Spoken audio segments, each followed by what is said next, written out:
Medical দাওয়া society of বাংলাদেশের আয়োজনে আজকের বাংলাদেশ চীন মৈত্রী সম্মেলন কেন্দ্রে অনুষ্ঠিত দাওয়া সেমিনার 2025-এ আপনারা যারা উপস্থিত হয়েছেন আমি সবাইকে জানাচ্ছি আন্তরিক শুভেচ্ছা, মোবারকবাদ এবং অভিনন্দন। আপনারা একটা টপিক শুনেছেন, যে টপিকটা আজকে আমি কভার করব সেটা হচ্ছে মেথোডোলজি অফ প্রফিটিক দাওয়া and its relevance to contemporary global society. রাসূল সাল্লাল্লাহু আলাইহি ওয়াসাল্লাম কিভাবে দাওয়া কার্যক্রম পরিচালনা করতেন, ওনার মেথোডোলজি কেমন ছিল এবং বর্তমান সময়ের সাথে এর প্রাসঙ্গিকতা কেমন, এই টপিকটা নিয়ে আমি কথা বলবো। তার আগে আমি শুরুতে দাওয়া ইস্যু যখনই আমার সামনে আসে তখন যেই কথাটা আমি বলি বা শেয়ার করি সেটা হচ্ছে মানহাজুল ওয়াসাতিয়া, মানে the balanced approach of Islam, ইসলামের যে ভারসাম্যপূর্ণ নেচার, এটা নিয়ে আমি কথা বলি। এবং আমার আলোচনার শুরুতে আমি সূরাতুল বাকারার 143 নম্বর আয়াত তেলাওয়াত করেছি, যেখানে আল্লাহ তাআলা বলছেন ওয়াকাযালিকা জাআলনাকুম উম্মাতাও ওয়াসাতা লিতাকুনু শুহাদা আলান নাস। অনুরূপভাবে আমি তোমাদেরকে মধ্যমপন্থী জাতি বানিয়েছি বা মধ্যমপন্থী জাতি হিসেবে আবির্ভূত করেছি। উম্মাতান ওয়াসাতা মানে উম্মাতান আদলান ওয়া খিয়ারা, শ্রেষ্ঠ জাতি, ন্যায়পরায়ণ জাতি। এবং যারা শ্রেষ্ঠ, যারা ন্যায়পরায়ণ, তারাই মূলত মধ্যমপন্থী জাতি। তো আল্লাহ তাআলা আমাদেরকে মধ্যমপন্থী জাতি বলেছেন। এই যে মধ্যম পন্থা আল ওয়াসাতিয়া, এটা ইসলামের অনেকগুলো অনন্য বৈশিষ্ট্যের মধ্যে থেকে একটি বৈশিষ্ট্য। বাট মাঝে মাঝে আমরা এই পন্থাটার কথা ভুলে যাই। ভুলে কি করি, অনেক সময় অনেক প্রান্তিক লেভেল থেকে কাজ করে ফেলি, চিন্তা করে ফেলি। অনেক সময় খুব বাড়াবাড়ি করে ফেলি, অনেক সময় ছাড়াছাড়ি করে ফেলি। বরং আমাদের থাকতে হবে মাঝামাঝি। তাহলে the first and foremost reminder today in this conference hall, যে আমরা বাড়াবাড়িও করব না, ছাড়াছাড়িও করব না, আমরা মাঝামাঝি থাকবো। কোথায় থাকবো? জি, মাঝামাঝি। আল ওয়াসাতিয়া, যেটা শ্রেষ্ঠ এবং যেই মেথোডোলজির কথা কোরআন আমাদেরকে জানিয়েছে। আমি যদি এটাকে ইংরেজি করি ওয়াসাতিয়া, তাহলে ইংরেজি দাঁড়াবে এরকম যে the balanced nature of Islam, ইসলামের যেই ভারসাম্যপূর্ণ যে নেচার, এটার নাম হচ্ছে মূলত আল ওয়াসাতিয়া। আপনি যদি খেয়াল করে দেখেন যে কিভাবে আমরা অন্যান্য জাতিগোষ্ঠীর তুলনায় মধ্যমপন্থী জাতি, তাহলে দেখবেন যে আমরা যদি সাইয়েদনা ঈসা আলাইহিস সালামের ব্যাপারে কথা বলি, জেসাস ক্রাইস্টের ব্যাপারে, তাহলে দেখেন ওনার ব্যাপারে ইহুদি নাসারারা কেউ বাড়াবাড়ি করেছে, কেউ ছাড়াছাড়ি করেছে। আমরা একেবারে মিডল ওয়েতে আছি। যেমন ঈসা আলাইহিস সালামের ব্যাপারে খ্রিস্টানরা কি বলে জানেন? তারা বলে ঈসা আলাইহিস সালাম হচ্ছে আল্লাহর সন্তান। নাউযুবিল্লাহি মিন যালিক। Jesus Christ is the son of God, গডের সন্তান। তাহলে দেখেন কতটা বাড়াবাড়ি করলো। ঈসা আলাইহিস সালামকে উঠাতে উঠাতে খোদার আসনে নিয়ে বসালো। বাড়াবাড়ি হয়ে গেল না এটা? তাহলে একদল খুব বাড়াবাড়ি করলো। এবার যদি ইহুদিদের কথা চিন্তা করি, ইহুদিরা কি বলে? ইহুদিরা একেবারে উল্টো। তারা বলে ঈসা আলাইহিস সালাম হচ্ছে ইবনু জিনা, মানে জারদ সন্তান।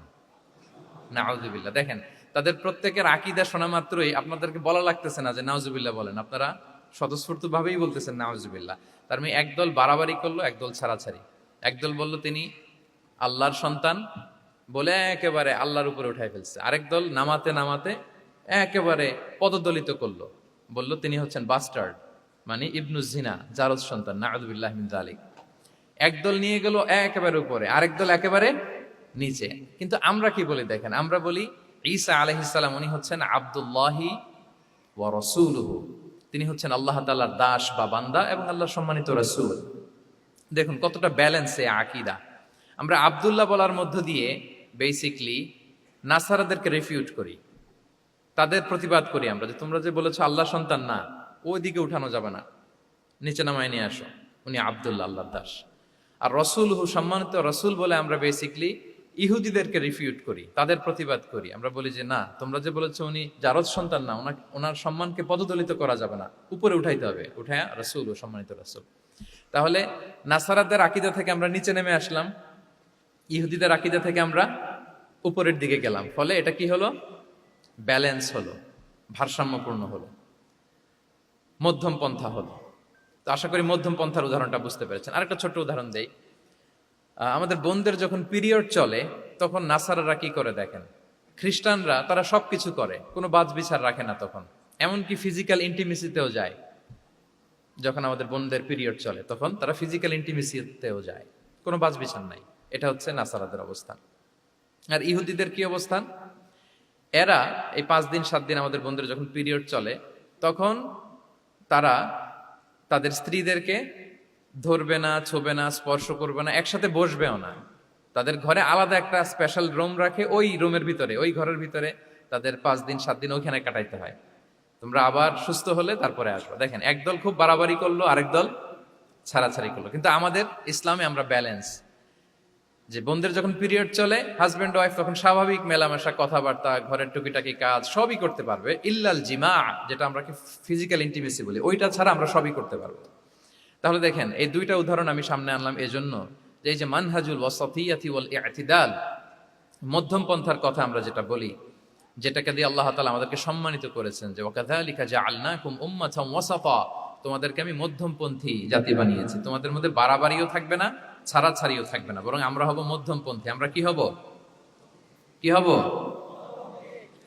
তো প্রিয় ভাইয়েরা, প্রথম কথা হচ্ছে, আপনি যখন দাওয়া বলবেন তখন আমাকে মধ্যম পন্থা বলতেই হবে। আমরা যখন ইসলাম শিখবো, শিখাবো, ইসলাম বুঝবো, বুঝাবো, এই সব ক্ষেত্রে আমাদেরকে মধ্যম পন্থা অবলম্বন করতে হবে। আমাদের খেয়াল রাখতে হবে আমরা যেন এক্সট্রিম লাইনে না যাই, আবার খুব এক্সট্রা লিবারেল যেন না হয়ে যায়, আমরা যেন মধ্যমপন্থী একটা অবস্থানে থাকি। এবং দাওয়া দেওয়ার ক্ষেত্রে এটাই বলা হয়েছে, আল্লাহ তাআলা বলছেন, উদউ ইলা সাবিলি রাব্বিকা বিল হিকমাতি ওয়াল মাউইদাতিল হাসানাতি ওয়াজাদিলহুম বিল্লাতি হিয়া আহসান। নবী, আপনি লোকদেরকে আল্লাহর পথে ডাকুন, বিল হিকমা, প্রজ্ঞার সাথে, সুন্দর সুন্দর উপদেশ সহকারে, এবং কখনো তর্ক বিতর্কে জড়ানো লাগলে সেটা উত্তম ভাবে আপনাকে জড়াতে হবে। তার মানে এই যে ইসলাম বোঝার ক্ষেত্রে, প্রচারের ক্ষেত্রে এই মধ্যম পন্থার নীতি, যেটা প্রজ্ঞা বা সুন্দর উপদেশমালা দিয়ে দাওয়াত দেওয়া, এটাও মূলত মধ্যম পন্থারই বহিঃপ্রকাশ। আমরা যখন কোনো দাওয়া কাজ করব, অলওয়েজ মাথায় রাখতে হবে যে আমি বাড়াবাড়ি যেন না করি, আমি আবার ছাড়াছাড়িও যেন না করি, আমি যেন মাঝামাঝি থাকি। তো এই যে দাওয়া আমরা দিচ্ছি, দাওয়াটা কি? বেসিক্যালি এটা হচ্ছে একটা কমিউনিকেশন, রাইট? এই যে আমি কথা বলতেছি, আপনারা শুনতেছেন, ইমাম সাহেব খুতবা দিচ্ছেন, আমরা সেটা শুনি, স্ট্রিট দাওয়া হয়, বিভিন্ন রকম দাওয়া এখন হচ্ছে, এগুলো basically communication. And this communication should be full of wisdom and beautiful advice. এটাই মূলত আল ওয়াসাতিয়া, মানহাজুল ওয়াসাতিয়া, মধ্যম পন্থা। আমি যে বিশ্ববিদ্যালয় থেকে ব্যাচেলর করেছি, ওই বিশ্ববিদ্যালয়ের একটা স্লোগান আছে, মানহাজুল ওয়াসাতিয়াতি ওয়াল ইতিদাল। ওনারা মধ্যম পন্থার কথা বলে। সো আমি যেহেতু এই বিশ্ববিদ্যালয় আল আজহারের গ্রাজুয়েট, আমি যেখানেই যাই একটু করে আমি এই আল ওয়াসাতিয়ার কথাটা বলি, প্রিয় ভাইরা। তো দাওয়া যেহেতু কমিউনিকেশন, আমরা ওরাল দাওয়া দিয়ে থাকি, কিন্তু বেসিকলি ওরাল দাওয়ার চেয়ে যেটা প্র্যাকটিক্যাল দাওয়া, থিওরিটিক্যাল দাওয়ার চেয়ে প্র্যাকটিক্যাল দাওয়াটা এটা বেশি ইফেক্টিভ, বেশি প্রোডাক্টিভ। আমরা যখন তাফসির মাহফিল করি, আমরা খুতবা দেই, আলোচনা করি, এটা থেকে তো মানুষ শিখে। কিন্তু আমি যদি আমার আচরণ দিয়ে কোনো একটা মেসেজ দিতে পারি, ওইটা মানুষের হৃদয়ে বেশি দাগ কাটে, বেশি মনে থাকে, খুব বেশি মনে থাকবে। এটার সুযোগ আপনাদের বেশি। যেমন আমি যদি একটা কোরআনের আয়াতের কথা বলি, এটার খুব একটা মূল্যায়ন নাই, কারণ উনি হুজুর মানুষ, উনি তো কোরআনই বলবে। কিন্তু একজন ডক্টর যখন কোরআনের আয়াত বলে, তখন বলে, দেখছো মাশাআল্লাহ, একজন ডক্টর, সে চিকিৎসা বিজ্ঞানে এত বড় এক্সপার্টিজের পর আবার কোরআনও জানে। ওই কথা কিন্তু আমিও বলছি, আমার দাম নাই। কিন্তু আপনাদেরকে কত সম্মানের চোখে দেখা হচ্ছে। আবার দেখেন, 5 ওয়াক্ত সালাত আদায় করা জামাতের সাথে, ফরজ সালাতগুলো, এটা তো মানে করতেই হবে, কম্পালসারি। এটা করে তো খুব বেশি ক্রেডিট নেওয়ার কিছু নাই, তো আমরা সবাই পড়ি। কিন্তু একজন ডাক্তার যখন নামাজ পড়ে, খেয়াল করে দেখবেন, একজন ডক্টর যখন চেম্বারে রুগীদেরকে রেখে বলে যে, ওখানে যদি লেখা থাকে যে সালাতের সময় বিরতি থাকবে, বা বলা হয় যে এই ডাক্তার কিন্তু রুগী বসিয়ে রেখে নামাজটা পড়ে এসে আবার রুগী দেখা শুরু করে, এটা সবাই খুব পজিটিভলি নেয়, যে দেখো এত ব্যস্ততার পরেও চাইলে এই সময় রুগী দেখতে পারতো, কিন্তু উনি নামাজ পড়ে। দেখেন, একই করণের কথা আমিও বললাম, আপনিও বললেন, আপনার মর্যাদা কত বেশি। আমিও জামাতে নামাজ পড়ি, ইমামতি করাই, আর আপনি যে একটু তাড়াতাড়ি করে নামাজটা পড়ে চলে আসেন, এটাতে আপনার এপ্রিসিয়েশন কত বেশি। তো এভাবে আপনাদের কিন্তু দাওয়া কাজ করার সুযোগ অনেক বেশি, কারণ এটা অনেক মানে নোবেল একটা প্রফেশন, মহৎ পেশা।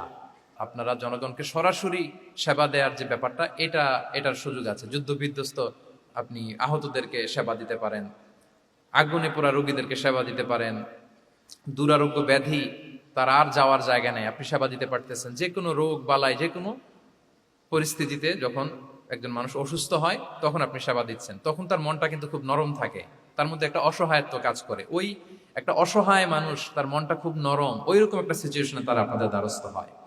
ফলে আপনাদের কিন্তু দাওয়া কাজ করার সুযোগ অনেক বেশি, এবং সেক্ষেত্রে ওরাল দাওয়ার চেয়ে আপনার যে প্র্যাকটিক্যাল দাওয়া, এটার ইফেক্ট অনেক বেশি।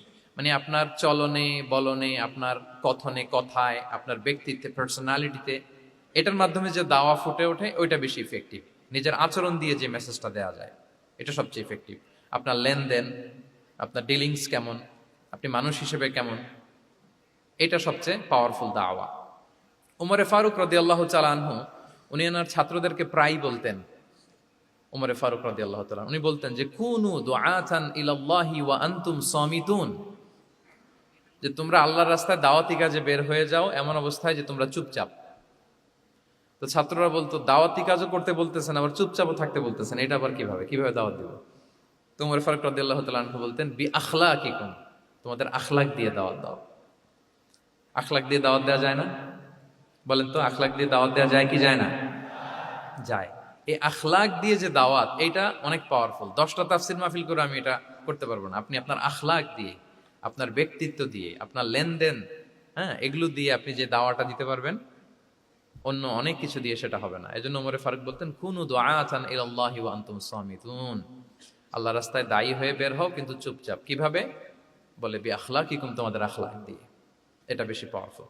এবং রাসূল সাল্লাল্লাহু আলাইহি ওয়াসাল্লামের ব্যাপারে যখন জিজ্ঞেস করা হতো আম্মাজান আয়েশা রাদিয়াল্লাহু তাআলা আনহাকে যে রাসূল সাল্লাল্লাহু আলাইহি ওয়াসাল্লামের আচরণ কেমন ছিল, তখন আম্মাজান আয়েশা বলতেন যে কানা খুলুকুহু আল কোরআন, কোরআনই ছিল রাসূল সাল্লাল্লাহু আলাইহি ওয়াসাল্লামের চরিত্র। পুরো কোরআনে 30 পারায় থিওরিটিক্যালি যা বলা আছে রাসূল সাল্লাল্লাহু আলাইহি ওয়াসাল্লামের জীবনীতে প্র্যাকটিক্যালি সেটা দেখানো আছে। তো আম্মাজান আয়েশা বলতেন কানা খুলুকুহু আল কোরআন, রাসূল সাল্লাল্লাহু আলাইহি ওয়াসাল্লামের চরিত্র ছিল কোরআন। ইনদামা রাসূলুল্লাহ সাল্লাল্লাহু আলাইহি ওয়াসাল্লাম ইয়ামশি আলাল আরদ কাআন্নাল কোরআনা ইয়ামশি আলাইহি, রাসূল সাল্লাল্লাহু আলাইহি ওয়াসাল্লাম যখন মদিনার রাস্তা দিয়ে হেঁটে যেতেন, as if a living Quran is walking on the street, মনে হতো একটা জীবন্ত কোরআন রাস্তা দিয়ে হেঁটে হেঁটে যাচ্ছে। তো তাহলে we should try to be a living দাঈ, জীবন্ত দাঈ, প্র্যাকটিক্যাল দাঈ। এটা যদি আমরা হইতে পারি তাহলে অনেক বেশি ইম্প্যাক্ট করা যাবে সোসাইটিতে, অনেক ইনফ্লুয়েন্স করা যাবে। যেটা বললাম যে আমাদের সততা, আচরণ, ব্যক্তিত্ব, পার্সোনালিটি, এগুলো দিয়ে আমরা যে দাওয়াটা দিতে পারি, ওরাল দাওয়া, বক্তব্য দিয়ে এটা অনেক সময় সম্ভব হয় না। এবং ডাক্তারদের জন্য এটা অনেক বড় একটা সুযোগ। তাহলে ইন্ট্রোডাক্টরি ডিসকাশনে আমি দুটা বিষয়ে কথা বললাম। এক হচ্ছে আমাদেরকে মধ্যমপন্থী হইতে হবে, মানহাজুল ওয়াসাতি ওয়াল ইআতিদাল, 1 নম্বর। 2 নম্বর হচ্ছে লিভিং দাঈ হওয়ার চেষ্টা করতে হবে, এটা বেশি প্রোডাক্টিভ এন্ড ইফেক্টিভ। বুঝতে পেরেছেন সবাই? মাশাআল্লাহ। এবার চলুন যে রাসূল সাল্লাল্লাহু আলাইহি ওয়াসাল্লামের যে প্রফেটিক দাওয়া মেথোডোলজি, কিভাবে উনি দাওয়া কাজের আঞ্জাম দিতেন, সেখান থেকে আমাদের নেয়ার আধুনিক সময়ের এর প্রাসঙ্গিকতা কি আছে, আমি 10টা পয়েন্টে আজকের এই সেমিনারে কিছু কথা উপস্থাপনের চেষ্টা করব। ওমা তাওফীকি ইল্লা বিল্লাহ। 1 নাম্বার কথা হচ্ছে, আমরা যে দাওয়া দিব, এই দাওয়া language should be very soft and mild and very touchy. দাওয়া ল্যাঙ্গুয়েজ হইতে হবে ভেরি সফট। সব সময় ইফ ইউ টক অ্যাবাউট দাওয়া, this language should be very soft and mild and touchy. দাওয়ার কথা বললে হয়তো আপনি পলিটিক্স করেন, ওইটা আলাদা কথা। আপনি জেহাদের ময়দানে, ওইটা আলাদা কথা। আমি জেহাদ পলিটিক্স নিয়ে কথা বলতেছি না, আই এম টকিং অ্যাবাউট দাওয়া। যদি আপনি দাওয়া সেমিনারের কথা বলেন, যদি মেডিকেল দাওয়া সোসাইটি নাম দেন, দাওয়া বললে আমাকে বলতে হবে দাওয়ার language should be very soft and mild. আমরা এটা অনেক সময় ভুল করে ফেলি, এটা করা যাবে না। কারণ আপনি হৃদয় থেকে যদি কোনো কথা বলেন, এটা শ্রোতার হৃদয়ে যে টাচ করে। আল্লাহর হাবিব সাল্লাল্লাহু আলাইহি ওয়াসাল্লামের কথাগুলো নিয়ে এত আলোচনা, বিশ্লেষণ, কথাগুলো এত অ্যাপিলিং কেন, এত আবেদনময় কেন? এর কারণ হচ্ছে রাসূল সাল্লাল্লাহু আলাইহি ওয়াসাল্লাম যা বলেছেন তিনি হৃদয় থেকে বলেছেন, এবং হৃদয় থেকে কথা বেরোলে এটা শ্রোতার হৃদয়ে যে টাচ করে। একটা ছোট্ট আয়াত আমি তেলাওয়াত করি, সূরা তাহার। আল্লাহ তাআলা বলছেন ফাকুলা লাহু কাওলান লাইয়িনা লাআল্লাহু ইয়াতাযাক্কারু আও ইয়াখশা। আল্লাহ তাআলা মূসা আলাইহিস সালাম এবং হারুন আলাইহিস সালাম, ওনাদের দুইজনকে বলছেন যে তোমরা দুই ভাই মিলে যাও ফেরাউনের কাছে, যে দাওয়াত দাও এবং কোমল ভাষায় দাওয়াত দাও। কি ভাষায়? কোমল ভাষায় দাওয়াত দাও। কাওলান লাইয়িনা, use very soft and mild language, very touchy language. Soft এবং কোমল ভাষায় দাওয়াত দাও কাকে? পৃথিবীর সবচেয়ে বড় সন্ত্রাস, তাই না? হ্যাঁ, দুর্ধর্ষ সন্ত্রাস, খোদাদ্রোহী, তারপর সীমালঙ্ঘনকারী। আপনি যত নেগেটিভ যা বলবেন সব যাবে ওর সাথে। ফিরআউন, লাআল্লাহু ইয়াতাযাক্কারু আও ইয়াখশা, হয়তো সে উপদেশ গ্রহণ করবে অথবা তার হৃদয়ে ভয়ের উদ্রেক হতে পারে। হয়তো তোমরা soft and mild language use করবা। মুসা এবং হারুন কোমল ভাষায় যে তোমরা দাওয়াত দিবা। আচ্ছা, কার ব্যাপারে আল্লাহ বললেন, কাকে দাওয়াত দিতে বললেন? সবাই বলেন তো নামটা। ফিরআউন। আচ্ছা, ফেরাউনের ক্ষেত্রে আল্লাহ তাআলা বললেন যে soft and mild language use করো, নরম ভাষা। আমাকে উত্তর দেন, আমাদের কারেন্ট সময় আমরা যাদেরকে জালিম বলি, যাদেরকে খারাপ বলি, ফাসিক বলি, পাপাচারী, ধরেন যে আমার মতে বা আপনাদের মতে যে সবচেয়ে খারাপ, পাপাচারী, জালিম, ওই জালিমটা কি ফেরাউনের চেয়ে বড় জালিম? আমাদের চোখে যে জাহান্নামী, যে নিকৃষ্ট খারাপ পাপী যাকে আমি মনে করি, যদিও এরকম মনে করার সুযোগ আমাদের নাই, কে জান্নাতি কে জাহান্নামী এটা ডিসাইড করবে কে? আল্লাহ তাআলা। কিন্তু আমাদের চোখে যে পাপী, যে ভুল করেছে, যে জালিম, ওই জালিমগুলো, খারাপ লোকগুলো কি ফেরাউনের চেয়ে বেশি খারাপ ছিল? ছিল? ওই ফেরাউনের ক্ষেত্রে আল্লাহ বলেছেন ফাকুল আলাহু কাউলান লাইকিনা, সফট ল্যাঙ্গুয়েজ ইউজ করো মুসা এবং হারুন, কোমল ভাষা ব্যবহার করো, হয়তো তার ভুল ভেঙে যাবে, হয়তো সে উপদেশ গ্রহণ করবে। তো তাহলে দেখেন কত বড় ভুল আমরা করি। আমরা মাঝে মাঝে এমন অ্যাটাকিং মুডে কথা বলি, এমন আগ্রাসী হয়ে কথা বলি, ওর মানার এক সুযোগ থাকলেও ও মানবে না। কি বলেন? যাও মানার একটু ইচ্ছা ছিল, আমার এই অ্যাটিটিউডের কারণে সে আর এটা শুনবে না। এটাই মানুষের স্বভাব। আপনি আগ্রাসী হয়ে অ্যাটাকিং হয়ে কথা বলে মানুষ এটা শোনে না। তাহলে দাওয়ার প্রফিটিক এক নাম্বার মেথোডোলজি হচ্ছে দাওয়ার ল্যাঙ্গুয়েজ হইতে হবে very soft and very mild. আল্লাহ তাআলা সূরাতু আলে ইমরানে বলছেন ফাবিমা রাহমাতিম মিনাল্লাহি লিনতা লাহুম ওয়ালাউ কুনতা ফাদদান গালিযাল কলবি লানফাদ্দু মিন হাওলিক। নবী হে, আল্লাহর অনুগ্রহে, আল্লাহর রহমতে আপনি কোমল ভাষী হয়েছেন। আপনি কোমল ভাষী না হয়ে যদি রূঢ় ভাষী হতেন, তাহলে মানুষজন আপনার কাছ থেকে ভেগে ভেগে পালাতো। কিন্তু আমরা দেখতাম যে সাহাবারা রাসূল সাল্লাল্লাহু আলাইহি ওয়াসাল্লামের কাছে শুধু জড়ো হইতে চেত, দেখা করতে চেত, রাসূলকে ঘিরে রাখতো, এত পছন্দ করতো রাসূল সাল্লাল্লাহু আলাইহি ওয়াসাল্লামের কোমল আচরণের কারণে। ইভেন ফ্যামিলিতে কোনো সমস্যা হলে, অনেক সাহাবারা বলতেন ফ্যামিলির সাথে সমস্যা হলেও তারা রাসূলের কাছে চলে আসতো। এমনকি কারো পেটে ক্ষুধা লাগলেও তারা রাসূলের দরবারে চলে আসতো। তারা বলতো রাসূল সাল্লাল্লাহু আলাইহি ওয়াসাল্লামের চেহারার দিকে তাকালেই আমাদের ক্ষুধা মিটে যেত। কি কোমল ভাষী ছিলেন, কত সুন্দর সফট ল্যাঙ্গুয়েজ রাসূল সাল্লাল্লাহু আলাইহি ওয়াসাল্লাম ইউজ করেছেন। হ্যাঁ, রাসূল সাল্লাল্লাহু আলাইহি ওয়াসাল্লাম কখনো যে কঠোর ভাষায় কথা বলতেন না তা না, মাঝে মাঝে বলতেন, কিন্তু বেশিরভাগ ওনার দাওয়া ছিল সফট অ্যান্ড মাইল্ড। মাঝে মাঝে প্রেক্ষাপটের আলোকে রাসূল সাল্লাল্লাহু আলাইহি ওয়াসাল্লাম অনেক সময় তেজস্বী জ্বালাময়ী ভাষণ দিতেন, মনে হতো ব্যাটালিয়নকে কমান্ড করছেন। এটা মাঝে মাঝে চেহারা লাল হয়ে যেত, গড়গড় করতেন যুদ্ধের আগে। কিন্তু রেগুলার বেসিসে রাসূল সাল্লাল্লাহু আলাইহি ওয়াসাল্লাম খুব কোমল ভাষায় কথা বলতেন। তাহলে এক নম্বরে যেটা জানলাম, যদি আপনি দাওয়া মেন্টালিটি, দাওয়া মোডে থাকতে চান, আপনার ভাষা হতে হবে শক্ত না নরম? সফট হইতে হবে, কোমল। কারোর প্রতি আগ্রাসী হয়ে যেন আমরা কথা না বলি, অ্যাটাকিং মুডে যেন না বলি, বললেও শুনবে না। এটাই মানুষের নেচার, সফট ল্যাঙ্গুয়েজে বলতে হয়। ফেরাউনকে যদি বলা হয় ওর সাথে ভালোভাবে বলো, তো আমাদের আশেপাশে যারা আছে এরা তো আরো এদেরকে সম্মান দিয়ে নরম করে বলা উচিত। কি বলেন? জি, এক নম্বর গেল। দুই নম্বর হচ্ছে দাওয়াকে ফলপ্রসূ করতে হলে রাসূল সাল্লাল্লাহু আলাইহি ওয়াসাল্লাম যেটা করতেন, শ্রোতাদের অনেক সময় মনোযোগ আকর্ষণের জন্য উনি অনেক ধরনের টুলস, অনেক ধরনের জিনিস তিনি ব্যবহার করতেন। যেমন একটা পদ্ধতি রাসূল সাল্লাল্লাহু আলাইহি ওয়াসাল্লামের ছিল, রাসূল সাল্লাল্লাহু আলাইহি ওয়াসাল্লাম মানুষের আকর্ষণ বৃদ্ধির জন্য মাঝে মাঝে প্রশ্ন ছুড়ে দিতেন অডিয়েন্সকে, drawing attention of the listener by throwing questions. Question throw করার মাধ্যমে অ্যাটেনশন গ্রো করতেন। হাদিসে এরকম অনেক উদাহরণ পাওয়া যায়। একটা ছোট্ট হাদিস শেয়ার করি, সহিহ মুসলিমে এসেছে। রাসূল সাল্লাল্লাহু আলাইহি ওয়াসাল্লাম একবার সাহাবাদেরকে বললেন, ইন্না মিনাশ শাজারি শাজারাতান লা ইয়াসকুতু ওয়ারাকুহা মাসালুহা মাসালুল মুসলিম। রাসূল সাল্লাল্লাহু আলাইহি ওয়াসাল্লাম জিজ্ঞেস করলেন, তোমরা কি কেউ বলতে পারবা বৃক্ষরাজির মধ্যে একটা বৃক্ষ আছে, গাছের মধ্যে একটা গাছ আছে যেই গাছের কখনো পাতা ঝরে না, ওই গাছের পাতা কখনো ঝরে না। এর দৃষ্টান্ত হচ্ছে মুসলিমের দৃষ্টান্তের মতো। বলতো ফাহাদ্দিসুনি মা হিয়া, বলতো ওই গাছটা কি? কে বলতে পারো? আপনারা তো সব একেবারে পেরে গেছেন। তো সাহাবারা ওই দিন কেউ বলতে পারেন নাই। কারণ কি জানেন? একে তো আমরা জানি হাদিস স্টাডি করার কারণে। হাদিস স্টাডি না করলে তো আমরা বলতে পারতাম না, আমাদের দেশে তো খেজুর গাছ অত হয় না। তো ওনারা কেউ বলতে পারে না। এর কারণ হচ্ছে তারা ভাবছিল প্রশ্ন যেহেতু করছে, এটা যেন তেন প্রশ্ন, এটা কঠিন কোনো গাছের একটা নাম বলতে হবে। তো বাড়ির পাশে যে খেজুর গাছ, মদিনার অলিতে গলিতে যে খেজুর গাছ ভর্তি, এই দিকে আর ওনাদের অ্যাটেনশন যায় না। ওনারা চলে গেছে মরুভূমিতে, ইয়ামানে, তারপর একেবারে ডেজার্টের মাঝখানে কি কি ক্যাকটাস, গুলমলতা, কি কি গাছ আছে ওগুলো আওড়াচ্ছে মনে মনে। ভাবতেছে যে খেজুর গাছের কথা তো রাসূল সাল্লাল্লাহু আলাইহি ওয়াসাল্লাম আমাদের জিজ্ঞেস করার কথা না, এ তো আমাদের গাছ, বাড়ির পাশের গাছ। তো কেউই আর বলতে পারে নাই। এরপর রাসূল সাল্লাল্লাহু আলাইহি ওয়াসাল্লাম যখন দেখলেন সবাই অপারগ, রাসূল সাল্লাল্লাহু আলাইহি ওয়াসাল্লাম বললেন, ইন্নাহা আন-নাখলা, এটা হচ্ছে খেজুর গাছ, ডেট প্লান্ট। তো আব্দুল্লাহ ইবনে ওমর রাদিয়াল্লাহু তাআলা আনহু বাড়িতে যাওয়ার পরে ওমরে ফারুককে তার বাবাকে বললেন যে, বাবা, আজকে যে রাসূল সাল্লাল্লাহু আলাইহি ওয়াসাল্লাম প্রশ্ন ছুড়ে দিলেন, আপনারা যে কেউ পারলেন না, উত্তরটা কিন্তু আমি পারতাম। তোমার ফারুক বললেন, বলো কি তুমি পারতা? তো বললা না কেন? তুমি আজকে উত্তর দিতে পারলে তো রাসূলের সামনে আমার বুকটা এত বড় হয়ে যেত। মানে লাল উট পেলে আরবরা যেই খুশি, আমি এর চেয়ে বেশি খুশি হতাম। তখন উনি বললেন যে আপনি পারতেছেন না, অন্যান্য বয়স্ক সাহাবারা পারতেছে না, মুরব্বীরা কেউ যেহেতু বলে নাই, আমি বিনয়ের খাতিরে উত্তরটা দেই নাই, কিন্তু আমি জানতাম যে এটা খেজুর গাছ। তাহলে দেখেন রাসূল সাল্লাল্লাহু আলাইহি ওয়াসাল্লাম অ্যাটেনশনটাকে ড্র করার জন্য প্রশ্ন ছুড়ে দিতেন। আপনারা তো মানে প্রশ্ন ছড়াই তো আপনাদের কাজ, যে কি অবস্থা, শরীরটা কেমন, পেট ঠিক আছে কিনা, ঘুম হয় কিনা, কমন প্রশ্ন না আপনাদের? আপনাদের কাছে গেলেই তো প্রথমে জিজ্ঞেস করে যে হজম হয় কিনা, তারপর ঘুম আসে কিনা, এই হয় কিনা, অনেক প্রশ্ন আপনারা করেন। তো এইভাবে আপনি যদি আস্তে আস্তে প্রশ্নের ছলে যদি তাকে আপনি দাওয়া দিতে চান, আপনি কিন্তু দিতে পারেন। এটা রাসূল সাল্লাল্লাহু আলাইহি ওয়াসাল্লামের একটা দাওয়া মেথোডোলজি ছিল। দুইটা বলে ফেললাম, একটা হচ্ছে দাওয়ার ল্যাঙ্গুয়েজ হতে হবে অনেক শক্ত, নাকি হ্যাঁ নরম, সফট এন্ড মাইল্ড।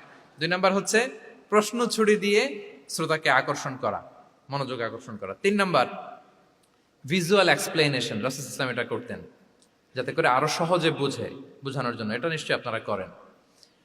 রাসূল সাল্লাল্লাহু আলাইহি ওয়াসাল্লামের দাওয়া জিন্দেগিতে দেখা যায় প্রায় সময় কিছু উনি ভিজুয়াল এক্সপ্লেনেশন নিয়ে এসেছেন সাহাবাদের সামনে, যাতে করে সাহাবারা to get a better idea of the issue, আরো ইজিলি বুঝতে পারেন। যেমন একবার রাসূল সাল্লাল্লাহু আলাইহি ওয়াসাল্লাম অনাথ ইয়েতিমদেরকে যারা দেখভাল করে তাদেরকে মর্যাদা, এটা বোঝাতে যে রাসূল সাল্লাল্লাহু আলাইহি ওয়াসাল্লাম দুই আঙ্গুল উঁচু করে একবার বললেন যে আনা ওয়া কাফিলুল ইয়াতীমি ফিল জান্নাতি কাহাতাইন, অর্থাৎ আমি এবং এতিমের রক্ষণাবেক্ষণকারী কিয়ামতের দিন এভাবে কাছাকাছি প্রতিবেশী হয়ে থাকবো। এই দুইটা আঙ্গুলের মাঝখানে যেমনি খুব একটা স্পেস নাই, গ্যাপ নাই, মানে একেবারে কাছাকাছি, নেইবরিং ফিঙ্গার, রাইট? আমি এবং এতিমের রক্ষণাবেক্ষণকারী এভাবে নেইবর হয়ে থাকবো। এই যে ভিজুয়াল এক্সপ্লেনেশন দেখছেন, এই যে দাওয়ার মধ্যে মাঝে মাঝে এরকম ভিজুয়াল এক্সপ্লেনেশন করতে হবে যাতে করে শ্রোতারা বুঝে। রাসূল ইসলাম এটা করেছেন। মুসনাদে আহমদে এক হাদিস এসেছে, রাসূল ইসলাম একবার খেজুরের একটা ডাল নিয়ে মরুভূমির মধ্যে একটা দাগ টানলেন। খত্তালানা রাসূলুল্লাহ সাল্লাল্লাহু আলাইহি ওয়াসাল্লাম খত্তান, একটা স্ট্রেইট লাইন দিয়ে রাসূল সাল্লাল্লাহু আলাইহি ওয়াসাল্লাম বললেন এটা হচ্ছে সিরাতুল মুস্তাকিম। সাহাবাদের দৃষ্টি আকর্ষিত হলো, সবাই মনোযোগী হয়ে উঠলো, তাই নাকি? এটা সিরাতুল মুস্তাকিম, যে দোয়া আমরা প্রতিদিন করি, ইহদিনাস সিরাতাল মুস্তাকিম।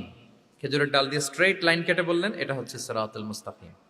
এবার ওই খেজুরের ডাল দিয়ে ডানে বায়ে অনেকগুলো ছোট ছোট দাগ কাটলেন আর বললেন হ্যাঁ দিহি সুবুলুশ শাইতান, এগুলো হচ্ছে শয়তানের রাস্তা, এটা হচ্ছে মুস্তাকিম সোজা রাস্তা যেটা জান্নাতে যায়। আর ডানে বায়ে অনেকগুলো দাগ কাটলেন, ডেকে বললেন এই প্রতিটি রাস্তায় একটা করে শয়তান বসে থাকে আর সে তোমাদেরকে টেম্পটেশন দিতে থাকে, প্রভোকেশন করতে থাকে, ধোকা দিতে থাকে, ওয়াসওয়াসা দিতে থাকে। ডানে বায়ে না তাকিয়ে এই সিরাতুল মুস্তাকিমের পথেই অবিচল থাকতে হবে। তাহলে দেখেন মরুভূমির মাঝখানে, তখন তো আর ওই যে এলইডি প্রজেক্টর থাকলে হয়তো রাসূল সাল্লাল্লাহু আলাইহি ওয়াসাল্লাম ওইটাই ব্যবহার করতেন, আমরা এটা এখন করতে পারি বোঝানোর জন্য। রাসূল সাল্লাল্লাহু আলাইহি ওয়াসাল্লাম খেজুরের ডাল দিয়ে মরুভূমির মধ্যে দাগ কেটে সাহাবীদেরকে এই ভিজুয়াল এক্সপ্লেনেশন দিলেন এবং সাহাবারা খুব সহজে বুঝতে পারলেন যে কোনটা সিরাতুল মুস্তাকিম, কোনটা সিরাতুশ শাইতান। এভাবে রাসূল সাল্লাল্লাহু আলাইহি ওয়াসাল্লাম ভিজুয়াল এক্সপ্লেনেশন ইউজ করতেন। আমরা বিশ্বাসীরা যে ভাই ভাই, মুমিনরা যে ভাই ভাই, আমাদের সম্পর্ক যে কত সুদৃঢ় মজবুত, এটা বোঝাতে যে একবার রাসূল সাল্লাল্লাহু আলাইহি ওয়াসাল্লাম বললেন আল মুমিনু লিল মুমিনি কাল বুনিয়ান, বিশ্বাসীরা তাদের সম্পর্ক হচ্ছে কাল বুনিয়ান, একটা সুদৃঢ় প্রাচীরের মতো, সীসা ঢালা প্রাচীরের মতো। ইয়াশুদ্দু বা'দুহু বা'দা, যেটার এক পাশ আরেক পাশকে মজবুত করে। Strengthening one part the others, এক পার্ট আরেক পার্টকে মজবুত করে। যেমন বিল্ডিং এদিকে ভেঙে ফেললে এটা নড়বড়ে হয়ে যাবে। তিনি বুঝালেন যে সুদৃঢ় প্রাচীরের মতো হচ্ছে বিশ্বাসীদের সম্পর্ক। এটা বলে ওয়াসাব্বাকা বাইনা আসাবিহি, উনি ডান হাতের আঙ্গুলগুলো বা হাতের ভেতরে ভেবে ঢুকিয়ে দিলেন, বললেন যে এরকম মজবুত। সুবহানাল্লাহ। এই যে এই হাতের আঙ্গুলগুলো এই হাতে ঢুকিয়ে এরকম চাপ দিলে খুব শক্ত হয় না, মজবুত হয় না? রাসূল সাল্লাল্লাহু আলাইহি ওয়াসাল্লাম বললেন আমাদের বন্ধন হচ্ছে এরকম সুদৃঢ় মজবুত, সুদৃঢ় সীসা ঢালা প্রাচীরের মতো। আল্লাহু আকবার।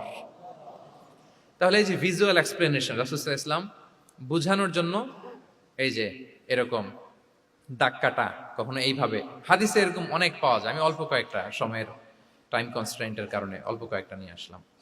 তাহলে এটা রাসূল সাল্লাল্লাহু আলাইহি ওয়াসাল্লামের একটা দাওয়া মেথোডোলজি ছিল, বোঝানোর জন্য কত ইজিয়েস্ট ওয়েতে তিনি অডিয়েন্সের কাছে পৌঁছাতে পারেন, তিনি প্রয়োজনে ভিজুয়াল এক্সপ্লেনেশনের সহায়তা নিতেন। কয়টা গেল মেথোডোলজি? 3টা। 4 নাম্বার হচ্ছে গ্রাজুয়ালিটি, ধীরে ধীরে ধাপে ধাপে দাওয়া পরিচালনা করা, দাওয়া কাজ করা।